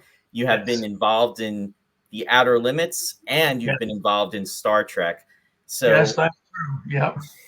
So before I get started with everything, how was it to work on Space 1999? Do you have a strong recollection of that? Not a strong recollection. I do remember Pinewood. I remember the commissary. I remember, as I recall, Roger Moore was there for some reason. I'd never seen Roger. But yes, I remember what was nice. Marty Landau was an old friend. I worked with him on Outer Limits, of course. So this was not new. Marty was just, he was just great. No ego. I loved it. He was a terrific actor and a wonderful human being. Very kind. I heard someone earlier say how he felt so welcomed by Marty, and that's true. Marty almost went out of his way to be nice to people, and no ego problems. If the camera was not on him, he didn't care, as opposed to some other leading men I've heard about. But my recollection was seeing him, and I had never met Barbara before. And of course, the 2 of them were quite famous on Mission Impossible, which was a series that ran in the States. And it was a pleasure meeting her too. She's a delight. And I would see her later on back in Hollywood from time to time. She went to the same hairdresser as my wife, and I went there to pick up my wife one day, and there was Barbara, and we started chatting, and she was just a sweetheart. So my recollection is of the people, and Nick Tate, whom I later saw in Hollywood. He was in a play in a little theater on the Strip. This was, I guess, in the 80s. And another member of the cast, Alib Parsons, turned out we had a mutual friend in America. And so we had a lot to talk about. So it was a lot of socializing going on in there. It was the actual filming. I don't remember all that much. I mean, but the sets were great. The sets were great, and the director is wonderful. Hard to believe it's 46 years ago. Shows you what 46 years will do. In fact, in 7 days, I will be 90 years old. I cannot believe that it's, but it's all true. A day at a time, it happens, it slips up on you, and all of a sudden.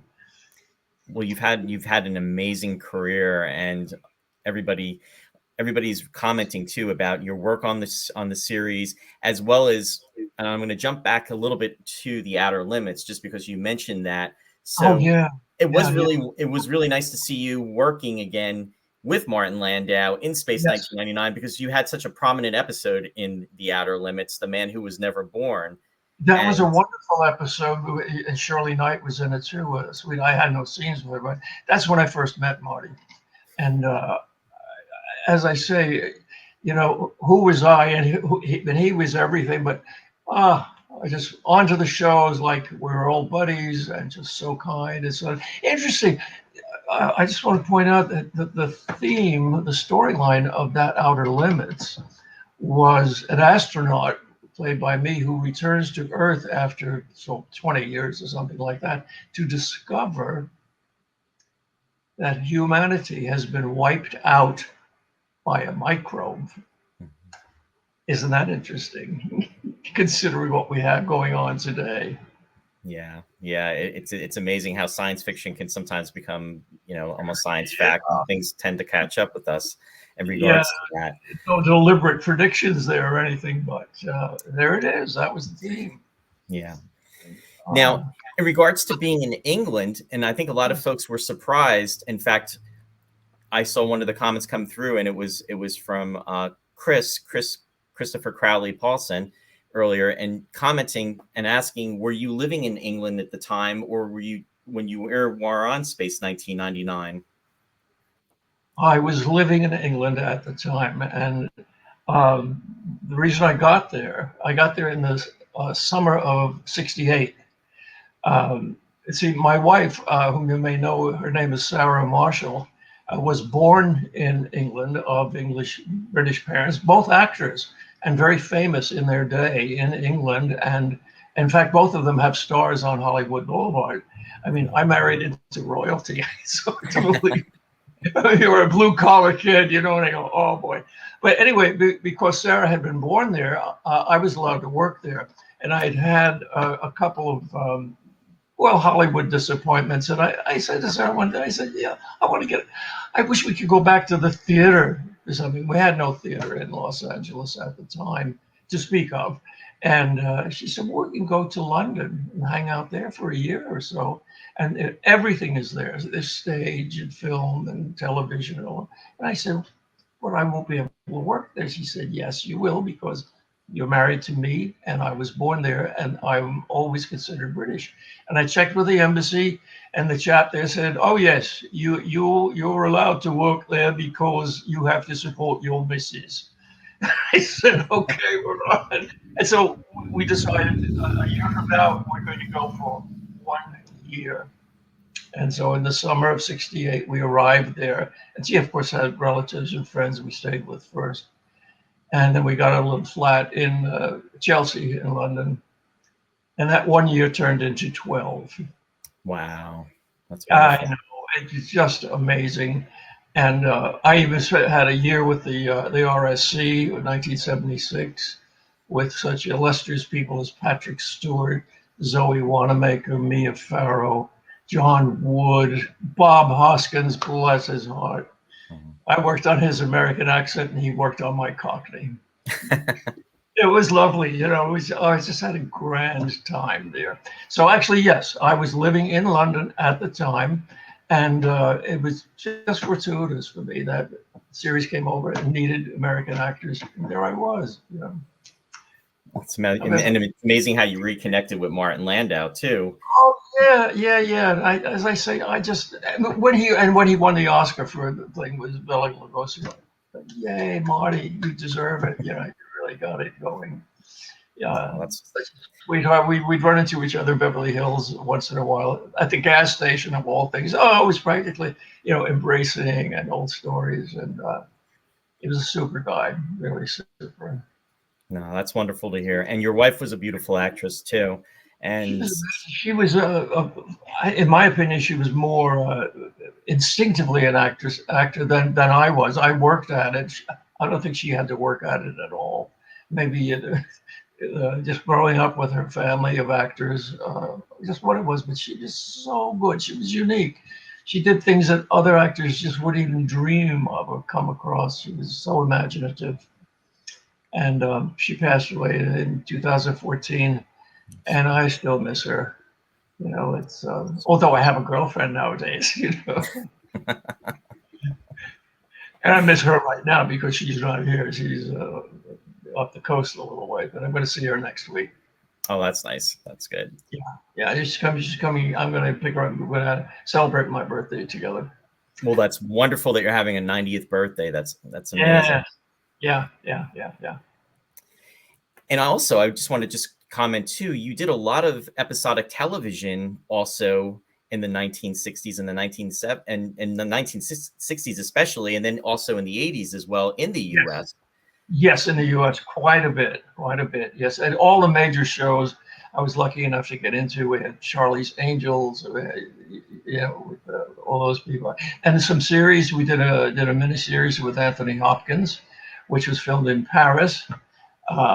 3 months. That was another tough deal. I've had that awful time, you know, these locations. In America, you're here in Hollywood, you know, a location might be West Covina, you know, but you're living in London and locations are Amsterdam and Paris and Beirut and Greece, you know, Cyprus, all these exotic, wonderful things. I just had a fabulous 12 years over there. Just, you know, memories. Oh, I could do it all over again. Oh, that's wonderful. Andrew Thornton commented. He said the original series episode of Star Trek, which was the Return of the Archons. Did you enjoy doing that as well too? Yes, I did. Very much. Interestingly enough, if anyone had seen that episode, the character I played, there was a whole story about him having a love affair on the planet with someone, and it's funny, all of that disappeared, and we found out later why. That what it boiled down to is actually that Gene Roddenberry, you know, wasn't thinking when he hired me. He made a mistake, actually. But I remember walking in there and I sat down. He said, "That's it, you're hired." I mean, I didn't say anything. I didn't have to read. We chatted about 2 minutes. He said, "That's it, you're free to go." And once hired, the problem is that I was the same type as Bill Shatner. And the point I make is that my very first job professionally was on Broadway, understudying the leading man, who was William Shatner. Oh, it's a small world then. It was in a play called The World of Susie Wong, in which I met my wife. She was in that too. And when I was in England, I did a commercial for Heineken beer, and they did a takeoff on Star Trek, and guess who was Captain Kirk? I was Captain Kirk. So obviously the problem with having you don't usually hire a guest star to come in and compete with your lead man. You pretend. I mean, so it was inadvertent on Jerry's part. But once I was hired, you know, there I was. So consequently, featuring the side story of this character was infringing and, you know, competing with Bill. And it turns out that all the scenes that I had with Bill, it was a final scene. I'm on the planet and he's up in the Enterprise and we're talking. The camera's always on him. I'm just voiceover. They didn't even cut back and forth. You know, the show is, you know, on the screen. You know, it was like a comparison. And So that's the fate of it. But nonetheless, I still did Star Trek and Space 1999. And I noticed in a comment the other day that there was really only one other person who appeared in both, and that was Joan Collins. Yes. That's And correct. Joan and I are buddies. We go way back. I haven't seen Joan for a couple of years, but she's a sweetheart. You know. Oh, that's wonderful that you had that connection then, because yeah, she did the episode Mission of the Darians, which was in the first season. Yeah. Which is a very popular episode as well. Yes. Well, the series is very popular, you know, and I'm amazed that I'm always amazed at how fans become so enthusiastic about the series. I mean, like the Trekkies and the 1999 people. And also, I was on Falcon Crest for like 3 years, and there's a whole fan club for those. They're amazing. They know much more about all this stuff than I do, and they know more about me than I did, than I remember even. You know? Well, I understand fandom because when I first began, I could not believe the people I would meet and work with. These are people I idolized, you know, on television myself. I'd be on the phone all the time. You don't believe who I just met. You don't believe who I met at this party. Oh my God. And it was the same thing when I was in England, you know. All of a sudden, oh, there goes Peter Sellers. Stick the fork in my, as I'm having lunch, you know. And so I understand fandom, you know. Actors are fans too. Well, I just want to say thank you so much for being a part of this. And my pleasure. Yeah, and we all want to wish you a very, very happy 90th birthday. That's wonderful. And God bless you for that. And again, there is a Space 1999 convention taking place in the UK next year. And I understand, yeah, but you know, may I quote a line? One of my favorite lines from Casablanca is Humphrey Bogart is bent over at the bar or something, and this girl says from behind him, she says, "Where were you last night, Rick?" And he says, "That was so long ago, I don't remember." She said, "Will I see you tonight?" He says, "I never make plans that far ahead." So, I mean, consider, you know, at my age, if I go out and buy a bottle of Perrier, for all I know, it's a lifetime supply. So to make plans for next year, I'd love to. But we'll see what we see, you know. Okay. Well, we understand, but thank you, and we'll definitely keep in contact. Warren and Bob will keep in contact with you. That's super. Thanks so much, Roy. I appreciate it. Thank you. It was a pleasure. Thank you. Mine too. Next, we're going to be having Warren is going to be coming on, and he's actually going to be doing a conversation with Martin Bauer. So stay tuned for that.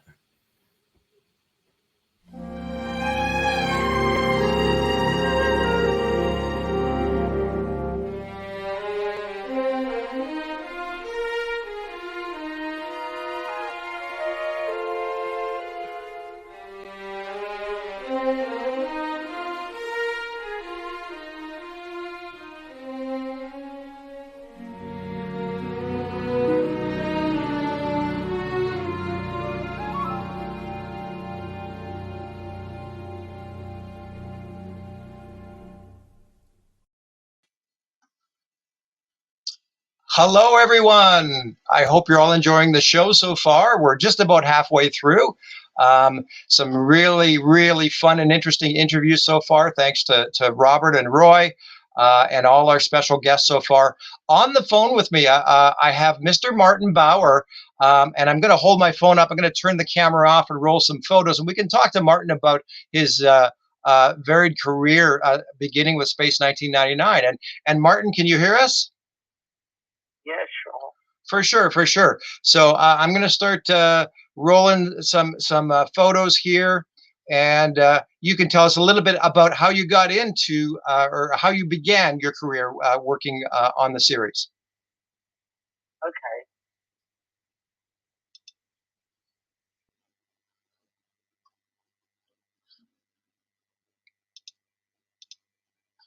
There we go. You ready to go, Martin? Yeah. For sure.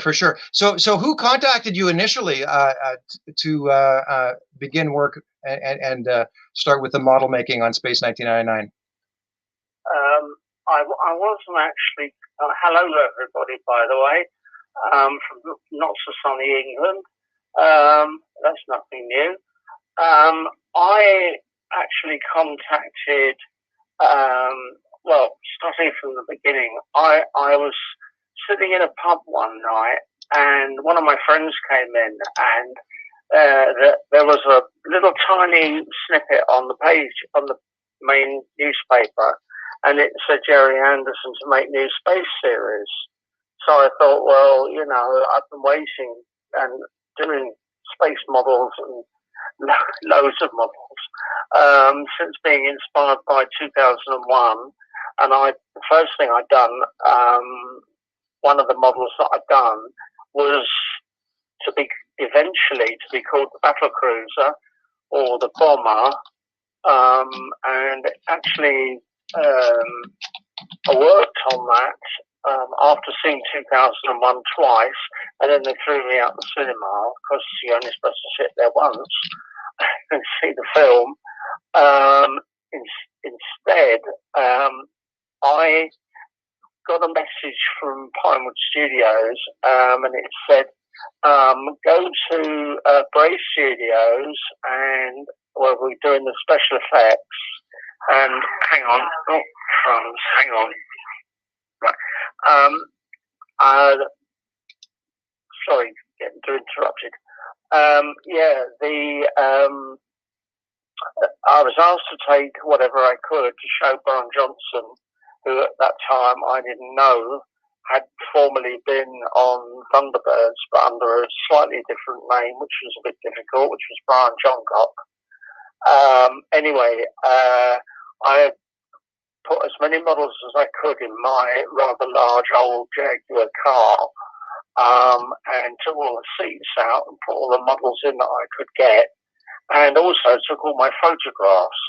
And bearing in mind I've been doing this since I was about 10 years old, I took various models along, in particular this battle cruiser. Anyway, got to Bray Studios, and I'm just driving down towards the studios, and I've driven 40 miles from my house where I built this model in my parents. I was still living with my parents, and they had a tractor barn in the house's grounds, and it's absolutely ideal for doing modelling, whatever. I'd never had so much space, and it was the best workshop I ever had on anything. Anyway, just as I was approaching Bay Studios, a guy pulled out right in front of me, and I had to slam on the brakes, and the battle cruiser shot forward and hit the dashboard, and several pieces went different directions. Oh no, anyway, that's awful. I got there.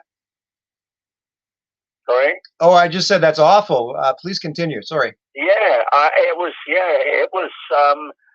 pretty awful for me because I got out and Brian was very understanding. You know, I said, "You're not going to believe this." I said, "The guy's just pulled out up there and one of the models is broken." He said, "Well, don't worry, get in another car." And I did this and bought this 8-foot-long model out. And essentially, he looked at it and didn't say an awful lot. And because I was quite nervous, because I'd never really been, I'd been into BBC studios, but it was nothing like working on Space 1999. But he looked at the model and he said, "I'd like to shoot some test footage on this. Do you mind?" And I thought, "Do I mind? Wow, no, you know, by all means." And they took the model out and more bits fell off, and there were a number of people at the studios who thought it was rather funny, but there was enough there who were really interested in it. Basically, the whole special effects crew on the models, which was about 10 in total, and the shot that they did was actually used in the opening of Space 1999 episode, where the bomber, this model that's just got crunched, is flying overhead, and he shot various angles on this thing. Didn't have an awful lot of time, and he said that's great, you know. If he can come back tomorrow, bearing in mind that's like a 40-mile trip home and a 40-mile trip back. And the photographs which I took was really what Brian was into, because I didn't know this at the time, but on 2001, he had been the person who'd taken many of the photographs which were actually what ended up on the screen. Those who know 2001 will realise that actually what you're looking at is not very often a moving model. It's actually a photograph, and sometimes you can tell from the way in which the model went across the screen, but in fact it wasn't a model as such. It was a photograph of the model, but it wasn't really noticeable. But Brian said to me, you know, get your photograph album out, and I got this album out, which had a load of 10x4 inches across. Took this out and showing various photos to Brian in particular, and he took the album out of my hands and just went through it.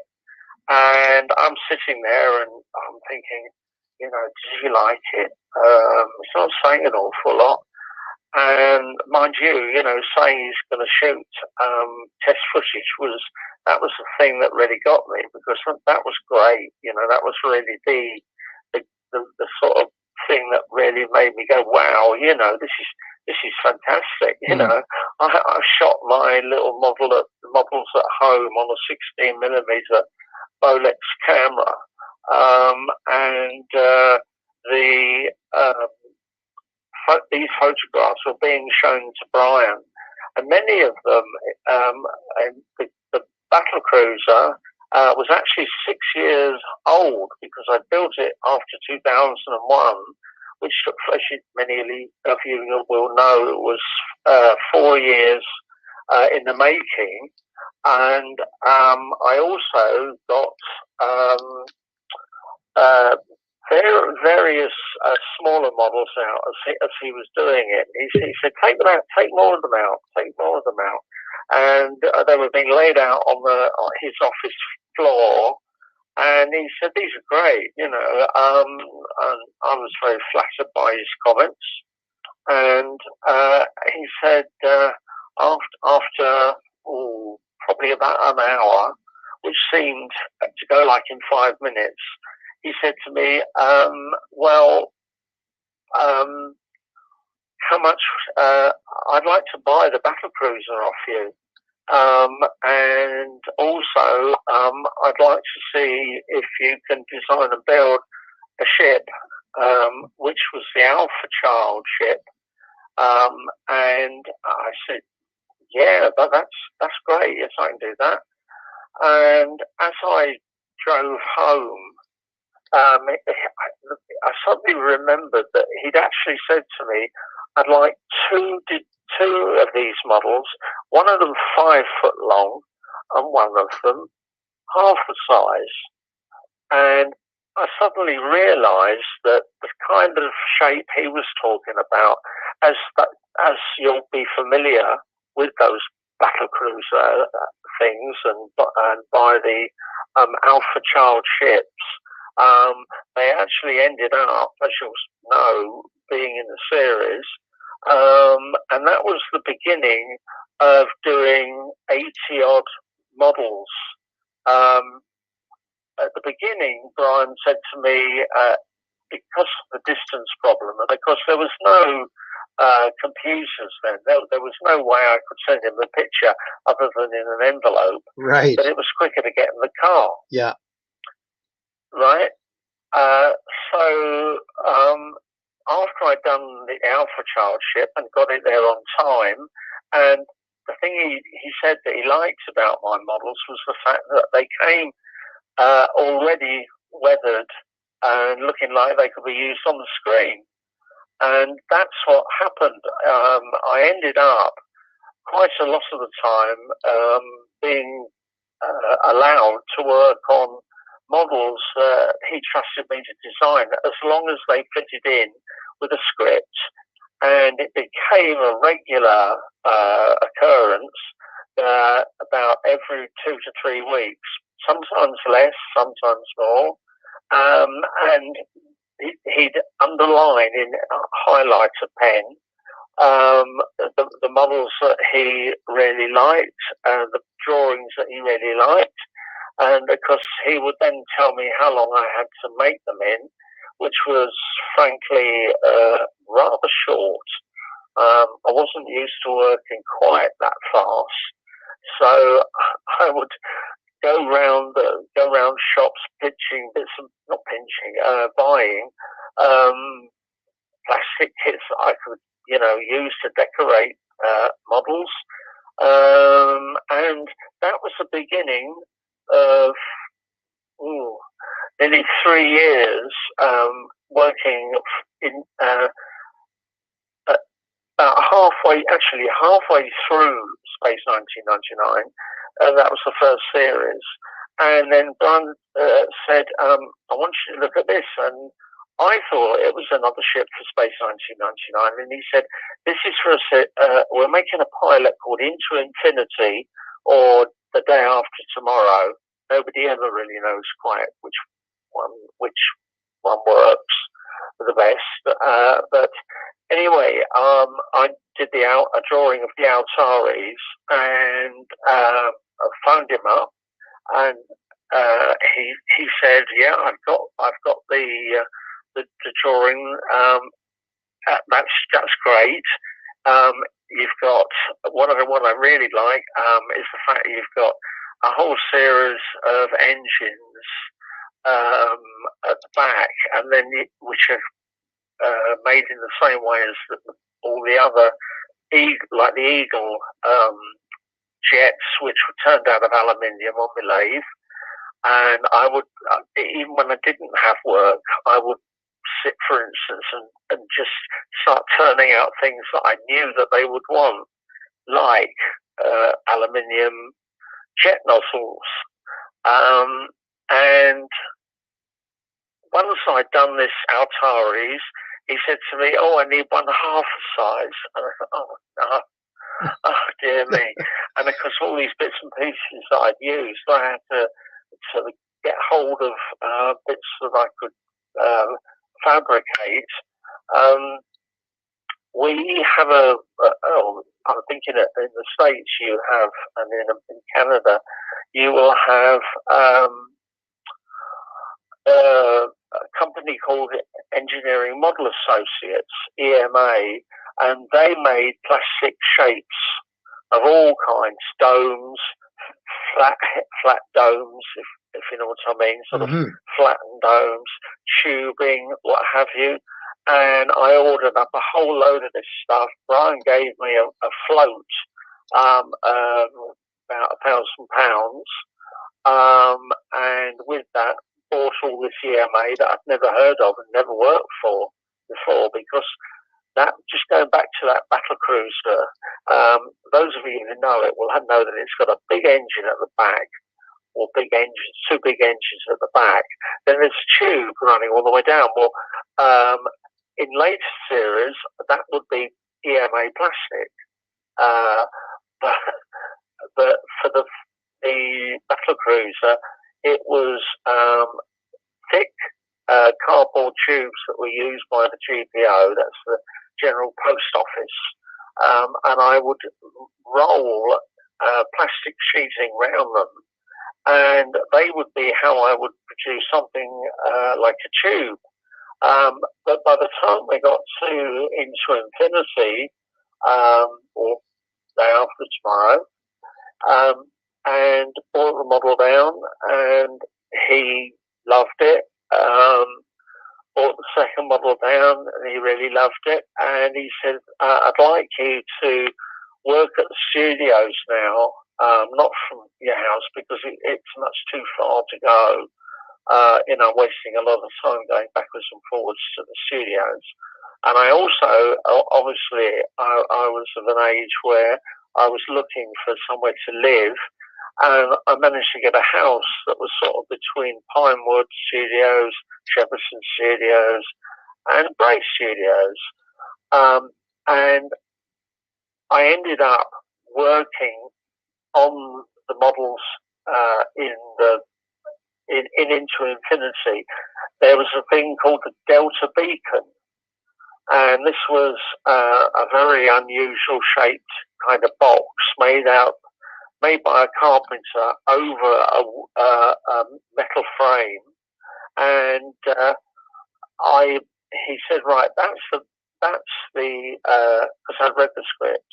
He said, that's the Delta Beacon that the Altaris is going to launch from, and it needs a tower built onto it. And all these things are going around in my mind, so I'm building a tower on it. And then he says, we need one for the large model, and we need one for the small model. And I'm thinking, this is the way things are going to be. And indeed, they were. And essentially, once we'd done that, and the Altaris had done what she needed to do, Series 2 of Space 1999 came into fruition. Absolutely. And I was able to do quite a lot of work. Nice. And that was how I started. Hey, listen, Martin, sorry to interrupt, but we're going to have to wrap up here. But are you willing to come to London next year to see all the fans and tell all these wonderful stories? Yeah, I think so. Yeah, well, we'll certainly we'll keep in touch over the next year or so, and we'd all like to thank you graciously for your time today. I'm sorry we didn't have more time to discuss this. It's all wonderful, but yeah, we'll look forward to seeing and catching up with you next year if that's okay. Yeah, that'll be fun. I'm sorry if I was a bit muffled there. Oh no, you're fine. But no, that's good. I guess you. Sorry, go on. Oh, I was just going to say we wish you all the best, and certainly that appearance next year. We're all looking forward to it, and we can catch up then. Yeah, sure. Okay. Okay. Thank you so much. Thank you. Thanks, Martin. That's all right. Okay. Cheers. Cheers. Talk to you soon. Bye-bye.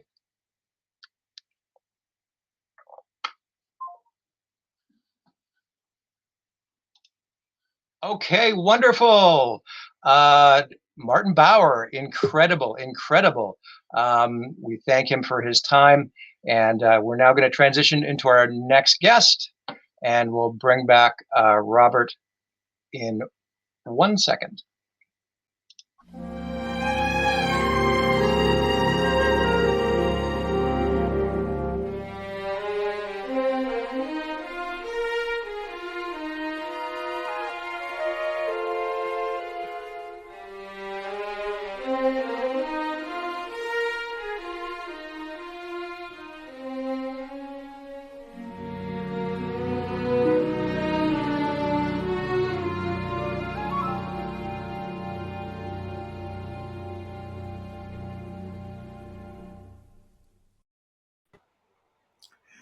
Hello. So here we are going from one Martin to another Martin. We have Martin Willie with us from the Catacombs.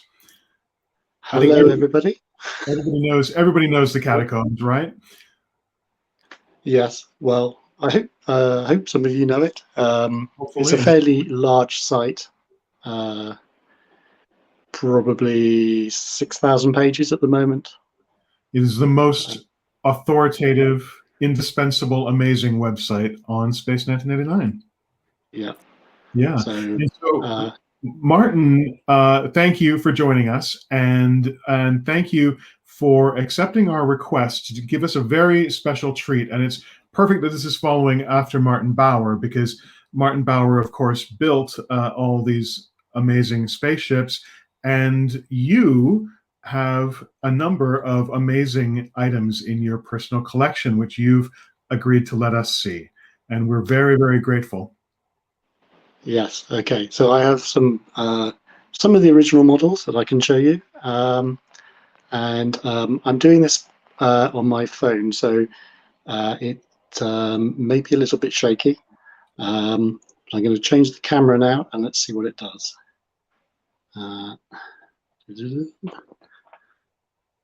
So that's the site I do, the Catacombs, if you don't know what it is. Yes. And let's start to see how we're doing. It's getting a bit dark now, but let's start with some pre-production paintings by Keith Wilson. So we'll move off models and start on Keith Wilson art. It's a little dark, but it looks beautiful. There we go. Go ahead. So this is the pre-production art for Guardian of Piri. So this is Catherine Shell's first appearance in the series, and you can see she's wearing a sort of pantsuit with a big headdress there. So a little different from the series, but you can see the checkerboard pattern, the balls suspended in the sky. All this is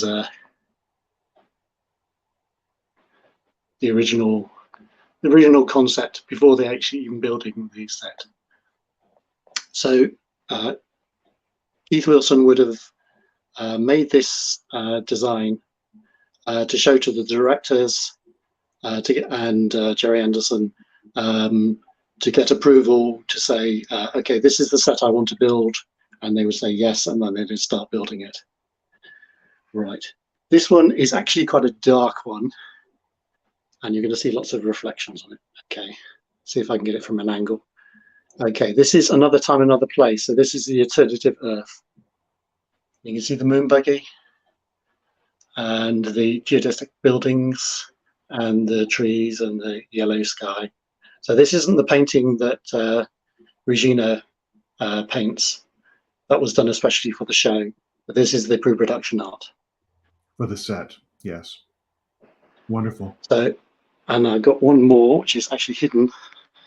Hold on. So if we move this one, let's just move a model out of the way. Okay. Right. So I don't know if anybody can recognize what this is. Well, absolutely. It was multi-purpose as well, but if you see there's a dining table. And this is in a sunken area, so this is not actually what the set actually did. And it seems to be like 2 levels, so there's an upper level here. Yes. But this is Death's as a Dominion, the ice cave. Yes. So it's actually a slightly more ambitious design here than the actual show did. But the main concept is there. And then, of course, it was repurposed again for Full Circle. Yeah, so they just paint all the white brown, and it becomes a caveman cave. Those are fantastic. Keith Wilson was such a great, wonderful artist, and he was a fun guy too. I remember having a terrific time meeting him in New York in 2000 at the convention. Yeah, I've met him at a few Fanderson conventions. He showed us around Pinewood Studios, and he remembered everything. That's he wonderful. had a very good memory of it. And this, of course, is another model. Mm-hmm. And this one is made out of Airfix or MPC Eagles.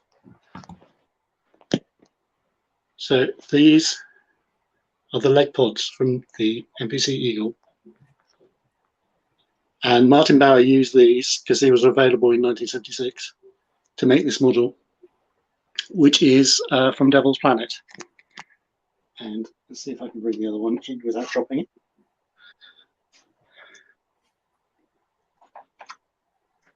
So that's my original Airfix Eagle from 1975 when I first got it.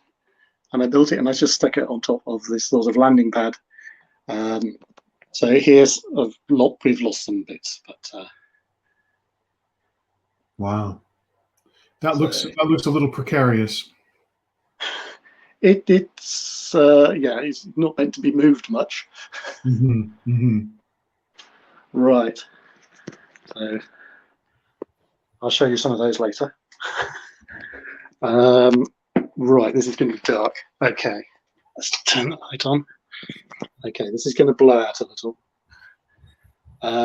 So here, this is the original 22-inch Eagle, made in 1973 at the same time as the 44-inch Eagle. Wow.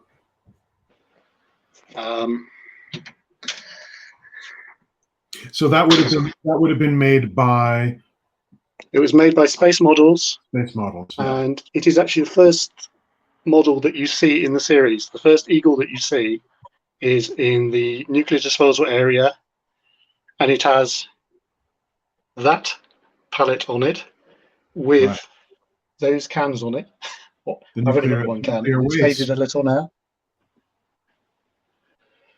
And it was unloading them. And it was this 22-inch Eagle. Wow, that's beautiful. And it hasn't really been repainted since the show finished. All original. So it is really original. It looks like it's an amazing. Actually, the first thing they ever did, the first special effects shot they did was the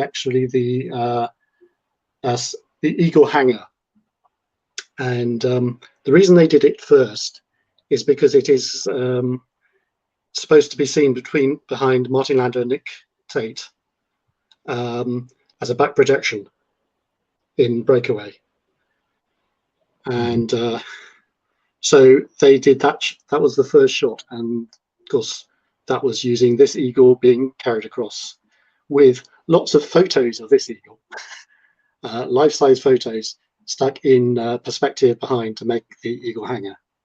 Right. That looks like it's in really amazing condition. Yes, it is. Okay, so the legs are not sprung.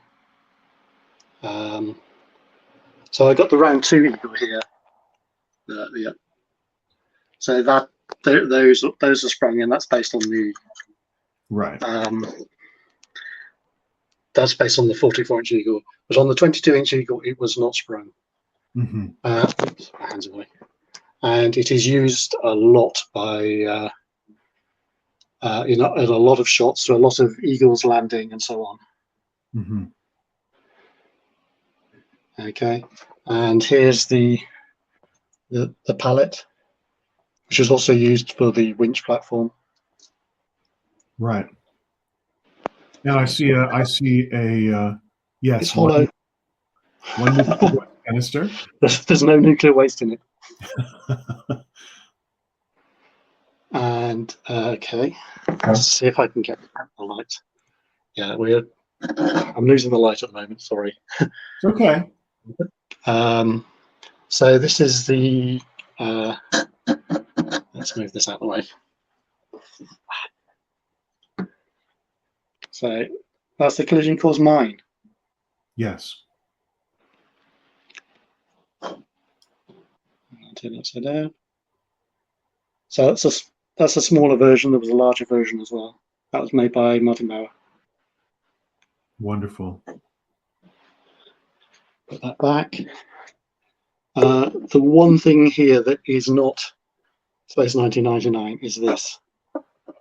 This is the lift from Into Infinity. Oh, cool. So it's basically just a thimble. And it just lifts like that. So again made by Martin Bauer. That's made by Martin Bauer. Yes. And there's a gravity tower. Black Sun. And let's move on to the Hawk. Okay, it's getting quite dark. Okay. So that's a 1612. Ignore that one. This is the real one. Right. So this is 31-inch. 31-inch original Hawk. So this is the original Hawk. Fantastic. And the 16-inch, smaller one. Also original. So the original colors, so I put the 1612 ones here. I've only just got them, but you can see the original color scheme. So the original color scheme was the white that Martin Bauer did. Mm-hmm. And then for the show, they did them, they painted the orange on it, and they did the white windows. And then afterwards, but still at the studio, they painted them with black. But the one thing most people don't get is I don't know if I can get this light. The actual windows are orange. Oh, wow. Most people don't get that. Most model makers don't get that right. That's fantastic. They are always orange in all of the versions. Martin, we have limited time here, so can you show us any other highlight quickly? Dragon ship. Right, I'm going to go quite quickly from now on. So dragon ship from the Dragon's Dragon's Domain. Okay, so this is original. It's huge. Fantastic. There's a little bit of a prop for you, which is a microscope, often seen in the series. The Ultra Probe. That's the one that docks to the dragon ship above. Yes. Right. Tanks. More tanks. Moonbuggy with a 1612, just for comparison. Right, right. Props, Comlock. Original Martin Comlock. Landau's Comlock. So I did have a picture on here, but it's faded out, and I've removed it for now because you can hardly see it. And it has a wonky button, which is perfect. And it has a wonky button, yes, because they're just stuck on. Even the hero props are just stuck on. Right, right. So they, I think there are only a couple of props apart from the actual one, the actual real screen one, that had real buttons, and only the last start of the series, because I reckon they were falling off, and the stickers were actually more resilient. Yeah. I don't know if you can see anything else. It's quite dark in the shadow there. Yeah, okay. So here we go.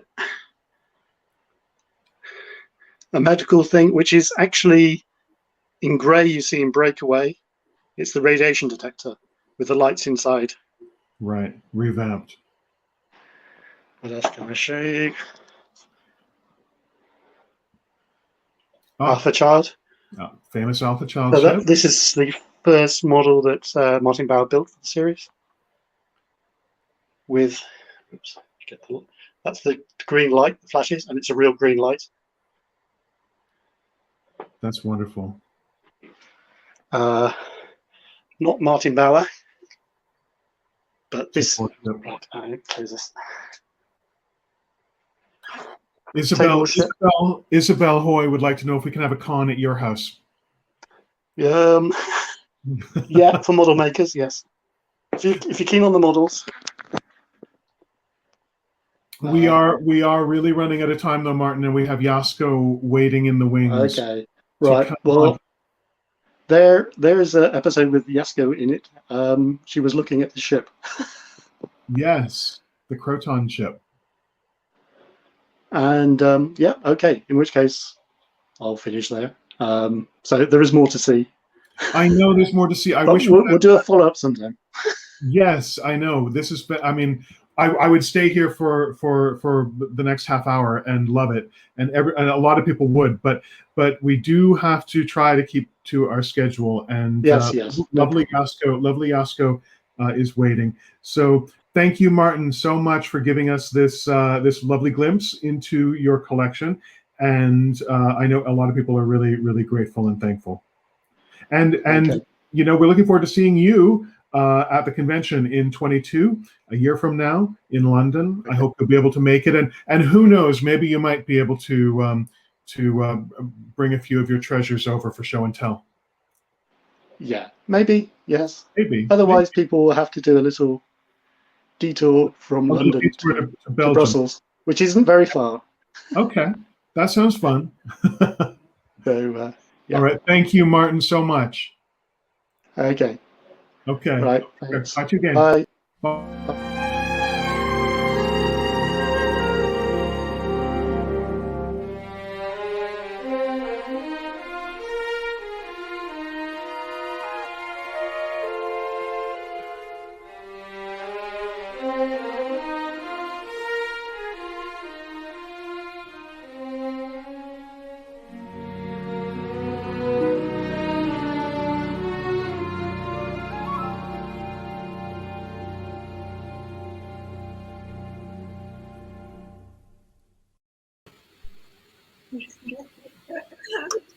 Hi, Yasko.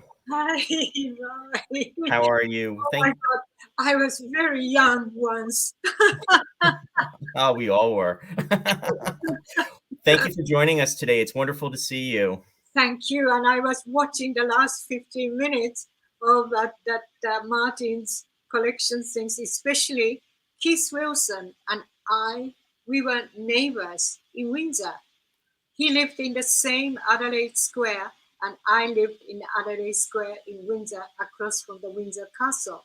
So I was always having lunch and dinner and tea with Keith and his partner all the time while I was living in Windsor.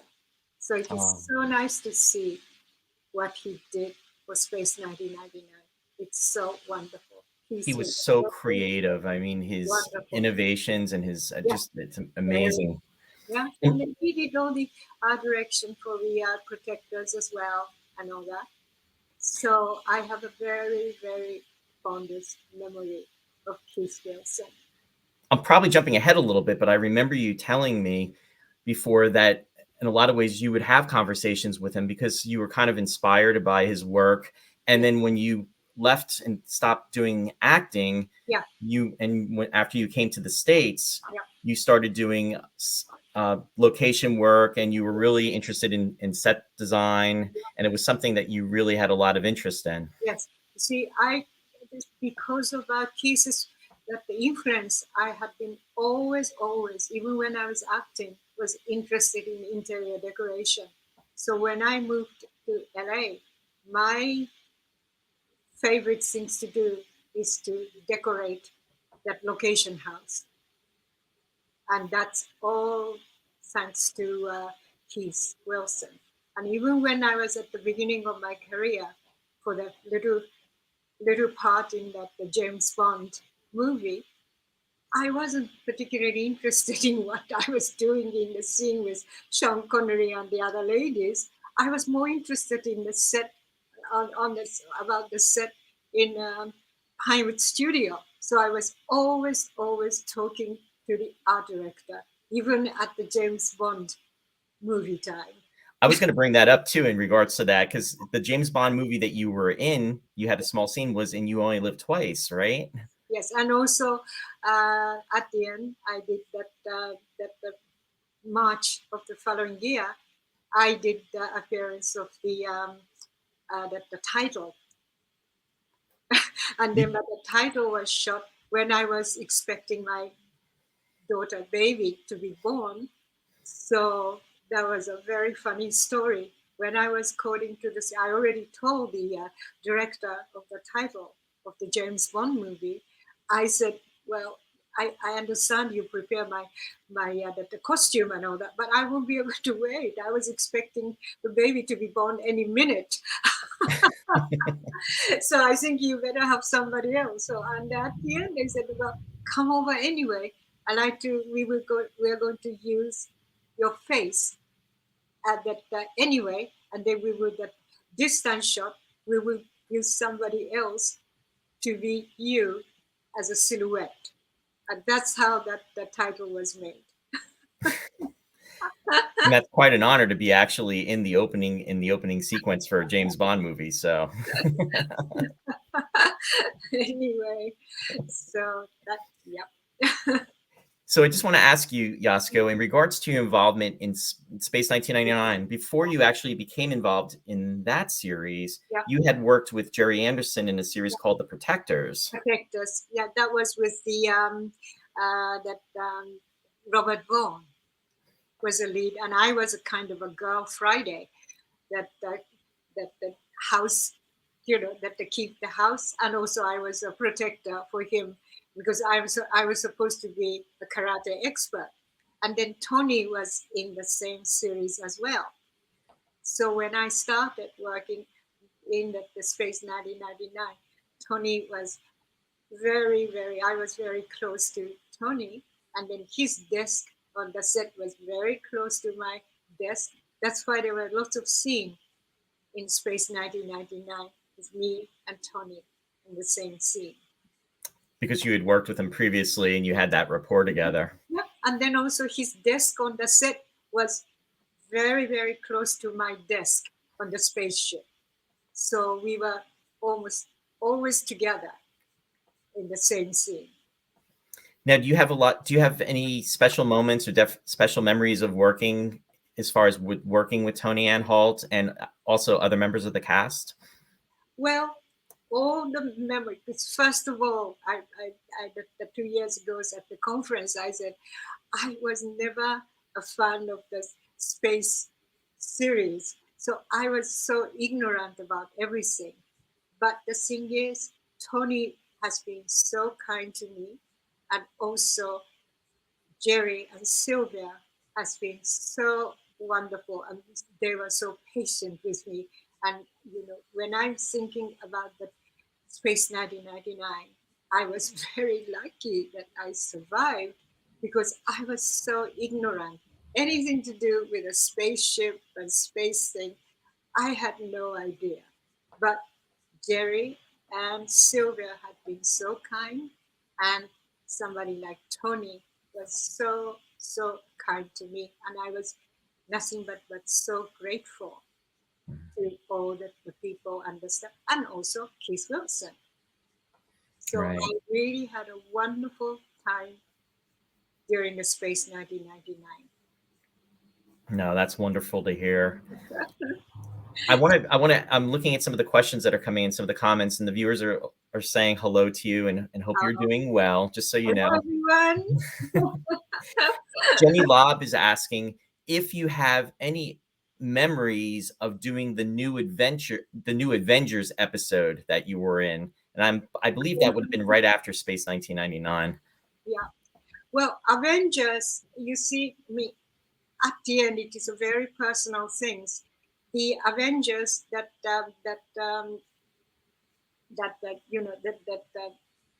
I work with Avengers is because I started dating with Ray Austin, which I eventually married.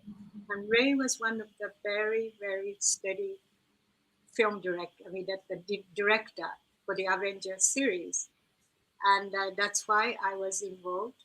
And then Ray was a very good friend of the producer writer of the Avengers, who lives in Amersham. So we used to go and visit him. And then Brian was so another very, very, very kind and funny writer. And then we always had a wonderful time.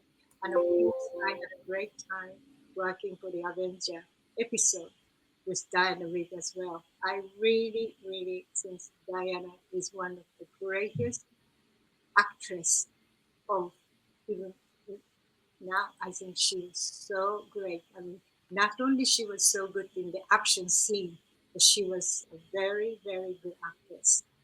And I really, really enjoyed working for the Avenger as well. That's really pleasant to hear too. And when I'm referring to Ray, and that would be for the fans out there, Ray Austin, who directed several episodes of Space 1999. Yeah, Space 1999. Yeah. So and then then eventually we got married, but then our wedding, the reception, Keith Wilson and his partner came over and attended as well. Now, when you came to the U.S., yeah. Did you do some acting when you were over here, or did you immediately make the transition as far as becoming working in doing location work? When I moved from London to Hollywood. Yeah. Well, yes, because Ray already started working as a director for many TV series like for the Universal Studio and the 20th Century Fox and all that. So, of course, they straight away, because, offer me to be an actress here, and they gave me the union, membership as well.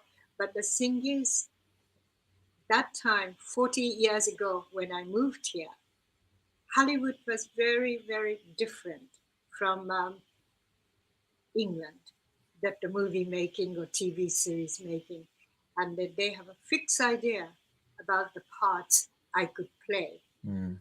Nothing to do. You see, Space 1999, there was nothing much about me being Japanese.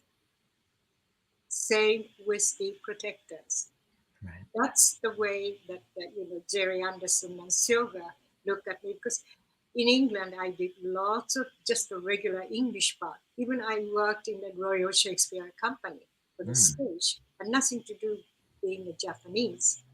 But when I came here, all the parts which was offered is either just me being Japanese, either nurse at the hospital, or cleaning lady, housemaid, or kind of a very glamorous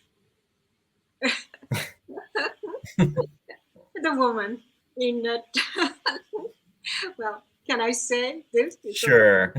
Yeah, lots of parts I was offered in Hollywood was playing a prostitute, and I was too proud. So that's why I decided I am not really into acting in Right. Hollywood. That's why I didn't do any job. I was offered few parts, but I didn't take it because they were all that kind of parts. Then already, when I lived in England, I was always interested in photography and fashion. And then decided, now I am in Hollywood, I think I will become a producer for the fashion photography production. So that's how my career started, immediately after I moved here. See, those limited roles allowed you to actually grow into something that was Yeah. much more successful, and then something that you really, really enjoyed. So that's wonderful to hear too. Yeah, because straight away, and then I got the position of casting the models, female models and male models and all that, and then deal with the clients and then budgeting and all that. And I really, really enjoyed doing that. And then also, especially looking for the location. And Right. I love location scout. And then, because being in Hollywood, and there are lots of people in the industry around here. So and then lots of film shoot is going around in my area. The area I live is above Sunset Strip. And so there, that I could see the possibility of things as a producer point of view. And I Right. found lots of fantastic location, and that was, I really enjoyed doing the location scout, not just only for my own production, but for the movie making people as well. I see. So although I didn't have that union, that the things as a location scout, but I gave lots of information to the location scout of the movie industry. I just wanted Ben Page is interjecting, and he's saying, "I've never heard this story before. So great to learn about these talented people, meaning yourself, that Yes. he's loved to watch in Space 1999 for so many years. So he's really appreciating you sharing that So information." much. Thank you so much. And Isabel Hoy is saying too, good to know that Jerry and Sylvia Anderson didn't do that to you when you were in the UK as what happened when you were in the US, sadly. Exactly. Yeah, that's why my experience, I would never have intention to go to England to be an actress. I wanted to become a school teacher, study English literature in England, and when I come back to Japan, I was going to be a junior high school or high school English literature teacher. And then suddenly, when I realized I was in the movie industry in in England, that's how my career. And then I said to the first people that was Betty Fox and her husband who found me. And then that I said that I don't know how to act. I never acted in my life, even at the school play. So I don't think I should do this. That was a feature film. It's called that Deadlier Than the Male. And the next minute, I was sent to Italy where they were shooting, and it was with Richard Johnson and Elke Sommer. And Oh, wow. I was totally, I had no idea what I was supposed to do. Oh, they said that make sure you do speak Japanese and you read and write Japanese, right? And I said, do you have a set of kimono? They said, yeah, of course I have kimono. Okay, please make sure to take that kimono to Italy and then just work all the people. Elke and that Richard Johnson and the director, they will all teach you how to deal with a scene. You see, I was very, very lucky. I had no idea what I'm supposed to do, but they taught me. And then while I was there, I got the call from the producer of James Bond. I see. So one job really led to another. Yeah, exactly. Interesting too, because Richard Johnson was in the second episode filmed for Space 1999, which was in the first season, called A Matter of Life and Death, and he played Dr. Helena Russell's lost husband. So there's that Space 1999 connection. I see. Oh, really? Richard was a very, very wonderful human being, and so is Elke. I met Elke Sommer here in Hollywood when she was here working.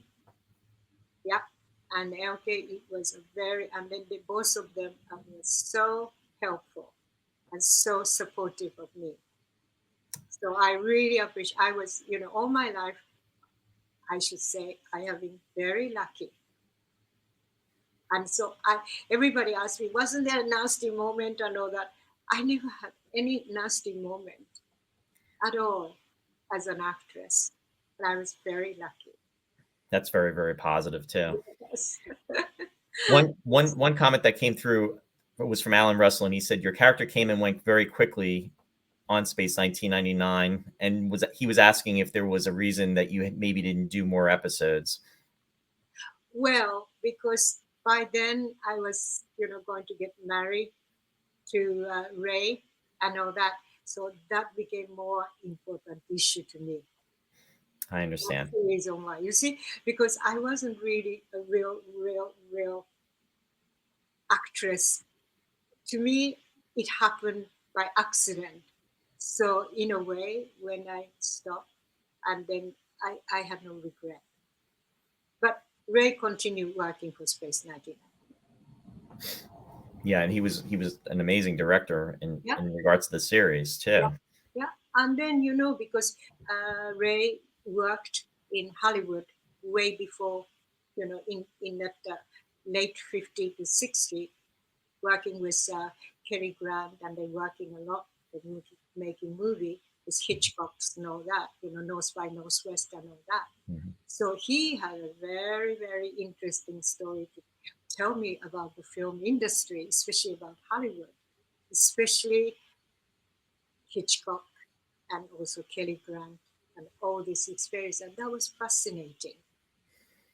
So what's interesting, I thought maybe I can do things like that, but then no way. They only wanted to cast me for just certain parts. That's why I said, no, that's not for me, because I'm not. Yeah, and then that the Ray worked with Martin Landau. Exactly, because he worked with him in North by Northwest. Yeah, so Martin and Ray was a good friend when they worked together for Space 1999. Yeah. Absolutely. Yeah, it's a small world. It really, really is in the scheme of things. Yeah. Phil Merkel is commenting. He's saying, Yasko, you were fantastic and memorable at the last convention, and you told very wonderful stories, and you truly made the weekend very wonderful for everyone. So he just wanted to put that out there. Thank you so much. Oh, thank you. His word makes my days. Thank you so much. No, it's been truly a pleasure. Oh, and I'm really, really looking forward for the next year convention. Well, that's the other thing I wanted to put out there, because I know that Warren and Bob have extended, an invitation to everyone, and so definitely hoping that you're going to be there for next year. And again, that's going to be at the Radisson Heathrow Hotel Conference. My daughter Mickey lives in London, so that's going to be perfect then. Yeah, I go to London. I still have lots of friends in England, in Wales and England. So I love to go to London anytime. So yeah, and my daughter is, it was before Space 1999. My daughter was born, Nikki, and then she became a musician when she finished the college.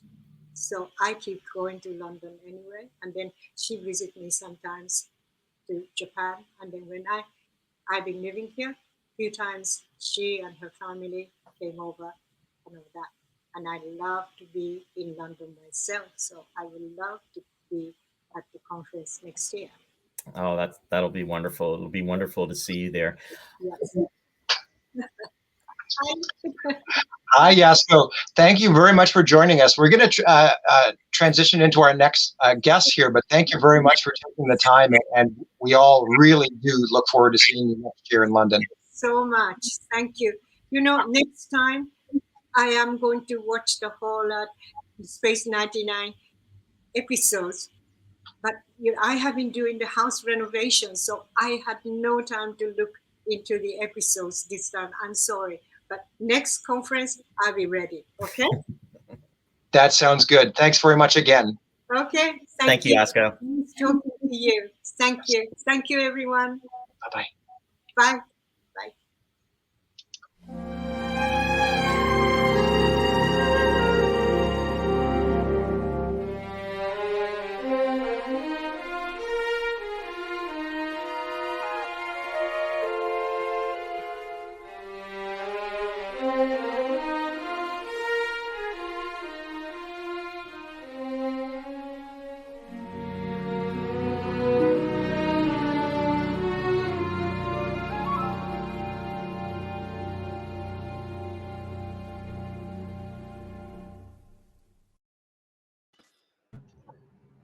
Hello. Hello. We are so happy to have Julian Glover and Isla Blair joining us now. You guys were both in Space 1999, different episodes. Julian played Jarak in Alpha Child, and Isla played the female alien in War Games, and then also you played Carla in Journey to Where. So the first thing I want to comment of course.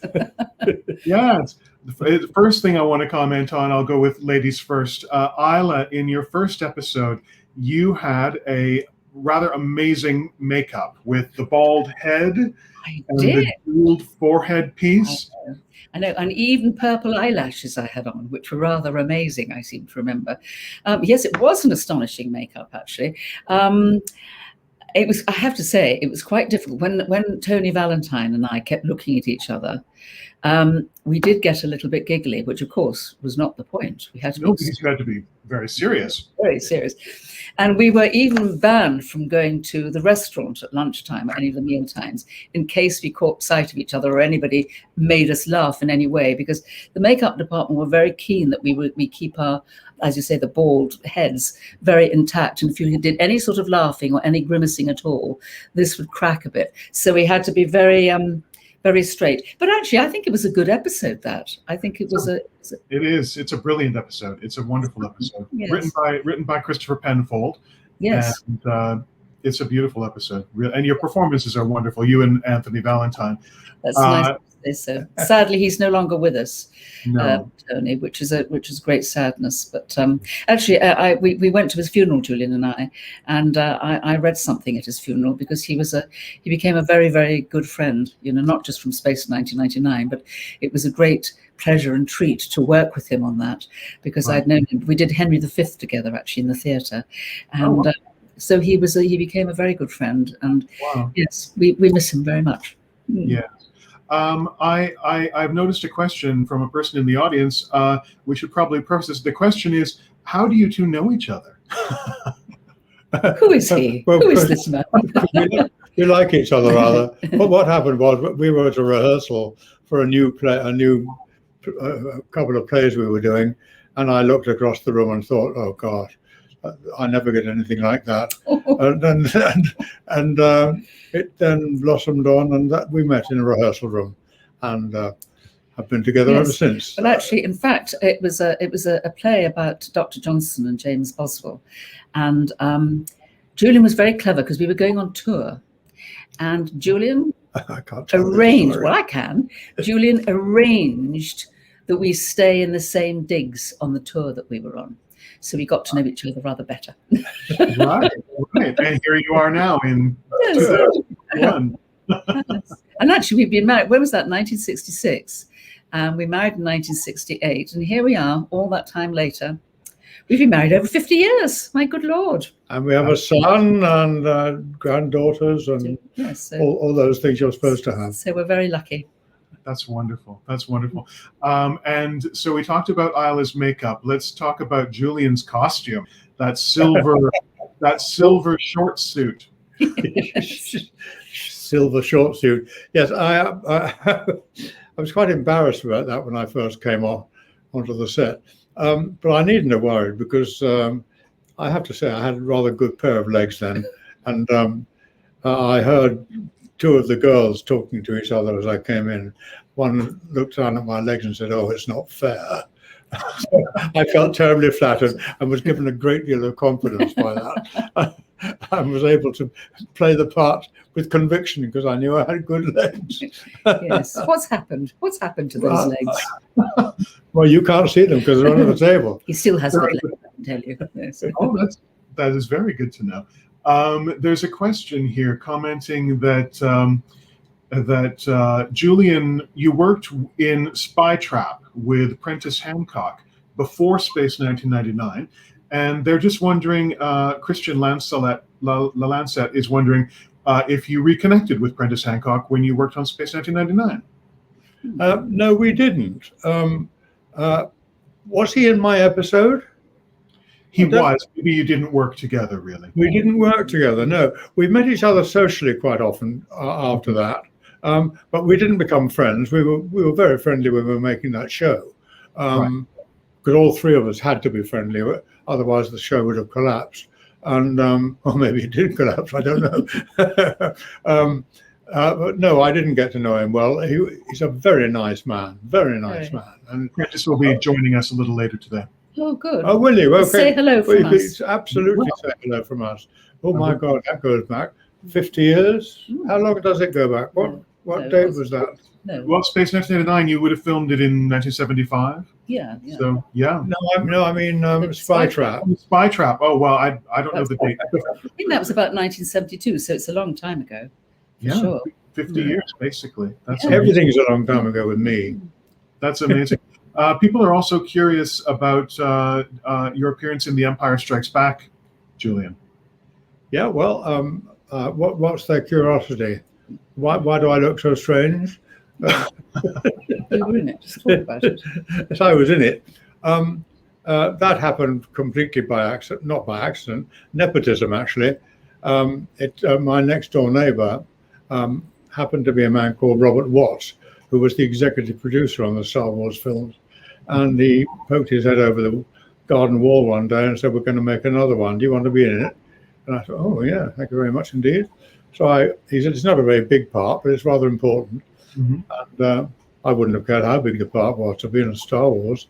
And so I played General Veers, which was good fun.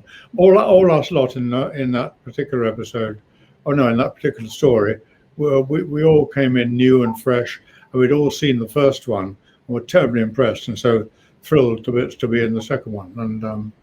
And that's the story of my General Veers. And I had a conversation with Darth Vader, of course, who I discovered only 2 years ago I went to school with. So there you go. Oh, wow. Wow. You weren't in the same class, though, were you? Yes, we were exactly the same class. Yes, I was reminded of it. Yes, he sat behind me, apparently. I have a little, rather against myself, story to tell about the Star Wars thing. When Julian was in Star Wars, and he said our next door neighbour was Robert Watts, he very kindly gave us all the Star Wars figures in their boxes. And Jamie, our son, looked at them and played with them a bit. And then when he reached the age of about 12, 13, I said to him one day, "You don't want these Star Wars figures anymore, do you?" Oh, no. Oh, no. Had the whole set. And I think if we'd hung on to them, actually, I think Jamie would have had a little Very nest nice. egg. Could have afforded another baby. Exactly. Yeah. I mean, the value, incredible. Unbelievable. Absolutely unbelievable. I'm taking us back to Space 1999, and I'm just going to ask you if you have any memories of working with Martin Landau and Barbara Bain on the show. Either of you. Yes. Martin and Bob. Well, they were very charming. I have to say, actually, they were very generous to me. And funnily enough, you mentioned the makeup. To begin with, I was a bit self-conscious about the makeup, and they were actually really encouraging and sort of warm about it. And they were actually very nice. I think someone rumoured that they were not getting on at the time, but actually you could have fooled me because they seemed to be very friendly and very generous to all the other actors, weren't they, Julian? Yes, absolutely. Really good, welcoming couple. They were. You felt. Maybe they were breaking up because they did in the end, but I don't. Certainly, as Isla says, you'd never have known it because they were welcoming as a couple, not individually coming in, and they came together and welcomed you and made you feel you were the only person in the room, which of course is the best way to be a producer, isn't it? Yes. It really It was great. And as a student, it's because as when you come in as sort of guest to one of those amazing series, really, and you're only on it for a short time, you kind of feel not particularly significant or important. But both Barbara and Martin made you feel as if this was the most important episode in it, and that was such a lovely feeling and very, very warm and generous of them. Yeah. Well, that's good. It did really hinge on your appearances. Those episodes, they really did hinge on that guest fulfilling that role. And it was always very, very important, to the story and to the whole Alphen journey, really. So yeah, thank you. That's wonderful. I did a thing in my episode which no one has noticed, and it was really hard to do. To try to, because I didn't have an extreme makeup of any kind. My appearance was weird because of my legs, but apart from that, I decided my thing would be that I never blinked. Now, if anybody ever looks at that episode again, they will see that I never blinked, but no one has ever noticed it. And it was really difficult, keeping your eyes open the whole time. I remember Robert Powell did that, didn't he, when he played Jesus of Nazareth? He never ever blinked. And Michael Caine says, Michael Caine, apparently I've learned since then. Never ever blinks. He said, "Don't blink in front of the camera. You lose your audience because you shut them off." Wow. But it's difficult to not blink because I didn't blink, and I don't think I gained an audience. Oh, you have an audience. I'll tell you now that we're all looking forward to seeing you guys. I hope you'll be able to join us at the convention a year from now in London. It'll be at the Radisson Heathrow. Yes. We're going to have an amazing guest lineup, and people are going to be thrilled to see you and get your autographs and photos and all of that kind of thing. Well, there were a lot of people, a lot of guys in it, weren't there? A lot of guests in it. Came in each episode. Yes. Yeah. We've had some with us today. Oh, that'll be terrific. We'd love that. Don't forget. We'll keep you posted on all the details as it gets closer. There was a question from Jenny Lobb. She's asking Julian if you have any memories of working in the Doctor Who episode City of Death with Catherine Schell. I most certainly do. Do you know that maybe your correspondent doesn't know that Catherine Schell was supposed to be Isla Blair? Well, I was asked to be. Let's just say that. Yes, and she was much better. She wasn't. Isla wasn't free, which was a shame. But Catherine was lovely. Oh. Loved working with her.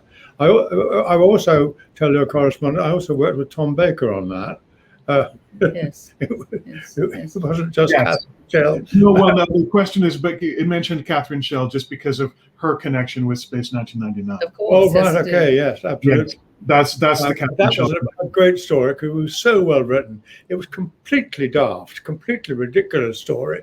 All these Mona Lisas all over the world, which were all fakes. But it was a very clever idea and very entertaining. And for me, it was lovely playing all those different characters going through history. It was a great lark. We had a tremendously funny and good time. But it was bloody hard work, I'm here to tell you, that one, because they shot it so fast.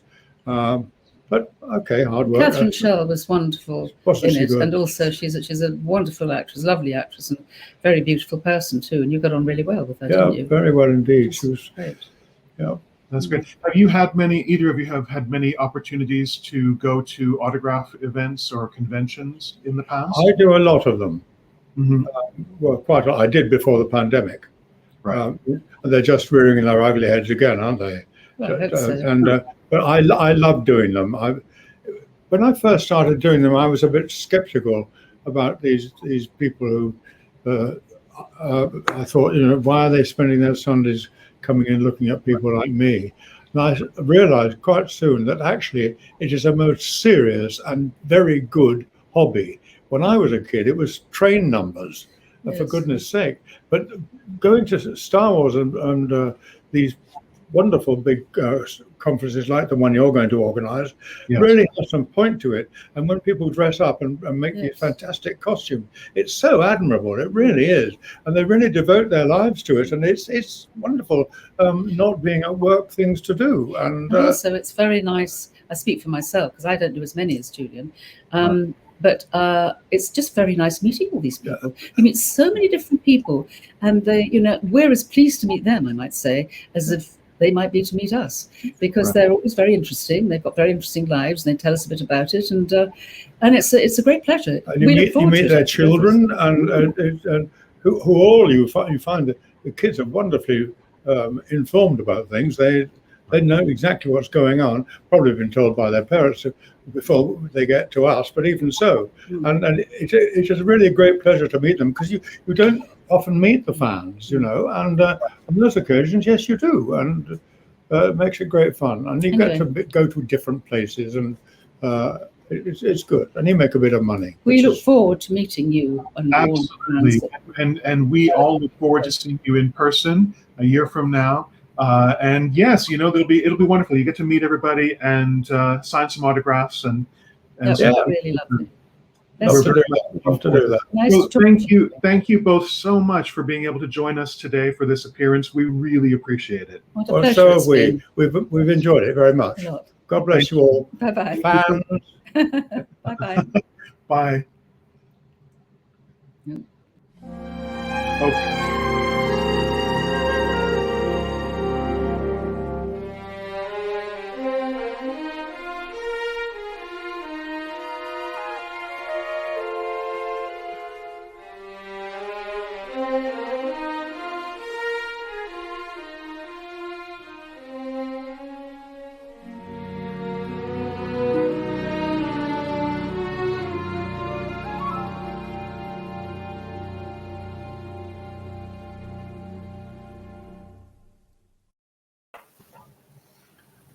We are happy to have with us now Nick Williams from Fanderson. Hey, Nick, how are you? Hello, Bob. I'm fine, thank you. How are you? I'm great. We're closing out hour 4, I think, right now. So we're almost at the halfway point of our telethon today. Just amazing. I think. I just think, how do you follow Julian Glover and Isla Blair together? Isn't that amazing? I will try to be slightly entertaining in the next few minutes, but nowhere near as good. They're pretty wonderful. So tell us what's going on with Fanderson, and I know people are going to want to have us talk a little bit about the recent soundtrack releases as well. Yeah, sure. Well, what can I tell you? What's going on in the club? The big thing for us this year, it's our 40th anniversary. So for those who don't know, 40 years ago, Jerry Anderson decided there were lots of disparate clubs around at the time, and he and ITC wanted to support a club. So he pulled all those clubs together, and that's where Fanderson was born. So we're celebrating our 40th anniversary this year. We've had some stuff go on online, which I won't bore you with, but personally, I think it's an amazing achievement. I've been involved in the club for about 30 years. I've been the chairman for the last 14 or so. And things like this just don't exist much nowadays. There have been Star Trek clubs and Star Wars clubs and Doctor Who clubs and Battlestar Galactica clubs, but they tend to have been absorbed by the program company, the production companies, and they become commercial. So to have something like Fanderson that isn't commercial, we're a non-profit, by fans, for fans, as our strapline goes, is really quite unusual. I think it's something to be just amazingly proud of. Little plug of one of our latest products, literally came in from the printers this week. We've done a series of these books now. I think we've done 10 of them, looking at dinky models and Viewmaster reels and so on. This one, as you can see, jigsaw puzzles, and there's a nice bit in there about the Space 1999 puzzles over the years, the different reissues. So little plug for a new product there. We've got some ideas for next year that I can't talk about, unfortunately. Secret, top secret. It's one of those things. It's not top secret because it's like someone else out there might do it. Yeah. It's top secret because it might not happen. We're so reliant on club members and our friends giving up their time freely to do stuff. So, we have loads of ideas. Sometimes they don't come to fruition. And I think the worst thing is you can promise something and then not deliver it. Yeah. So I'd rather under promise and over deliver, if that makes sense. So we've got something in the plan that hopefully we'll have to bring along to the convention next year in Heathrow, which awesome. Should excite people. Awesome. That's wonderful. There was a question from Ian McLaughlin. He's asking you, or he's telling you, complimenting you, that the UFO annual you published last year was great. Will there be another one, please, or even a Space 1999 one? It's always a possibility. I think the thing is, what we do, we as I say, we're a non-profit. All our money comes from our members. So if they like what we do and buy what we do, then there's the money and our belief that we can do more. The UFO annual was a real leap of faith. To do a hardback A4 book it's not cheap. But it was the vision of Chris Drake, who wrote pretty much all of it. And Mike Jones, as usual, did a fantastic job designing it in the style of the 70s UFO annual. And we've had an amazing response to it.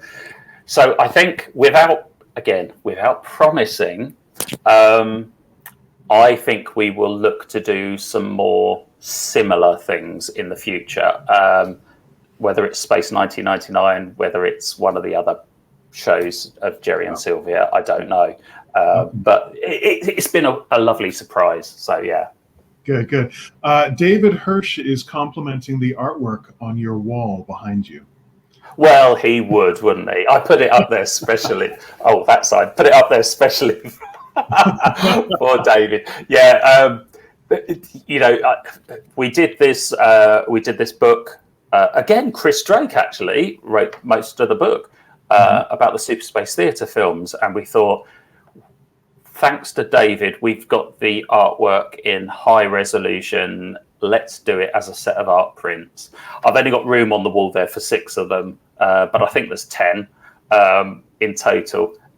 Lovely prints, a lovely book. I know the Super Space Theatre is not everyone's favourite, but they're part of what we're here to celebrate, and you know, we should celebrate them. And I definitely, I think having them on the wall like that is a lovely way of celebrating them. Absolutely. Is that was it a sort of like a one-off run of those? Are they still available, or they're still available? I mean, the thing is, everything the club does is you know, usually a one-off run. We'll do a run of 500, 750, 1,000, whatever it is.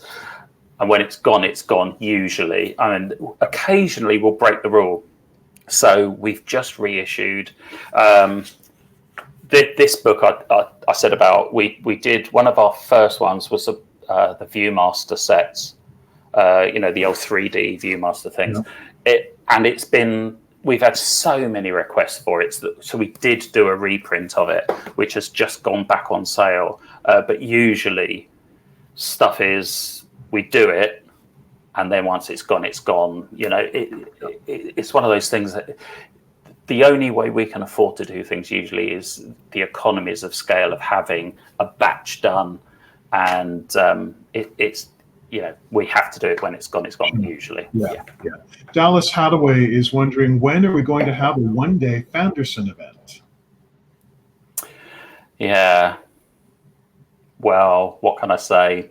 I don't know, Dallas. I'm getting on a bit, and a lot of the committee that run the club for the members are feeling our age, and particularly when we've run a convention that for most people they experience is kind of Friday evening through to Sunday evening, and you know, it's kind of full on for 48 hours. But for us, and for you, Bob, and everyone involved in next year's event, you know what it's like, that goes on for months, and it's incredibly intense for probably a couple of weeks around the event itself. And we got to a point, we just said, you know, we can't do this anymore. So what we've said is, what we would rather do, rather than members rely on us organising the events, we will help other people host events. So, you know, if events need seed funding, for example, to secure a venue or create advertising, whatever, talk to us and we'll try and help. So we're kind of cooperating with other people instead of it being a club event. Having said that, you know, it's been 2 years since the last convention. And God, I miss it, you know, and I think with everything we've been through for the last 18 months, and a convention is a wonderfully uplifting a thing to be involved in, and I just think, God, I could do with one now, even though I know I would be absolutely shattered by the end of it. Yeah, there's something addictive about them that keeps you coming back for more. It is, you know, and it is really hard work. You know, I'm not saying that to get any sympathy from people, but unless you've done it, you just don't understand how hard work it is, but so fulfilling and so enjoyable when you see a room full of people on their feet applauding Sylvia as she gets on stage, and you think, we've done a good thing here. Exactly. And, you know, that's what it's about, doing a good thing for people. Yeah. And yeah, absolutely, I miss it. I can't say when it's going to be. Any of you out there, I'm sorry, but I don't know. We might think again. But I have had half a glass of wine, so so who knows? It might be the wine talking. I don't know. You'll be planning a convention in the next half hour. Just keep drinking. But you know, we were planning the in-person convention for right now, basically, you know, and we postponed it a year because of the COVID situation. Now, you know, people are vaccinated and boosters will be coming, and so a year from now, you know, we'll be all good to go to do this in person. And there was a question a little while ago asking about Fanderson's involvement in our convention next year, and you know, I don't think that's been discussed in any detail, but certainly Fanderson, we would love to have Fanderson there in whatever context will work, you know.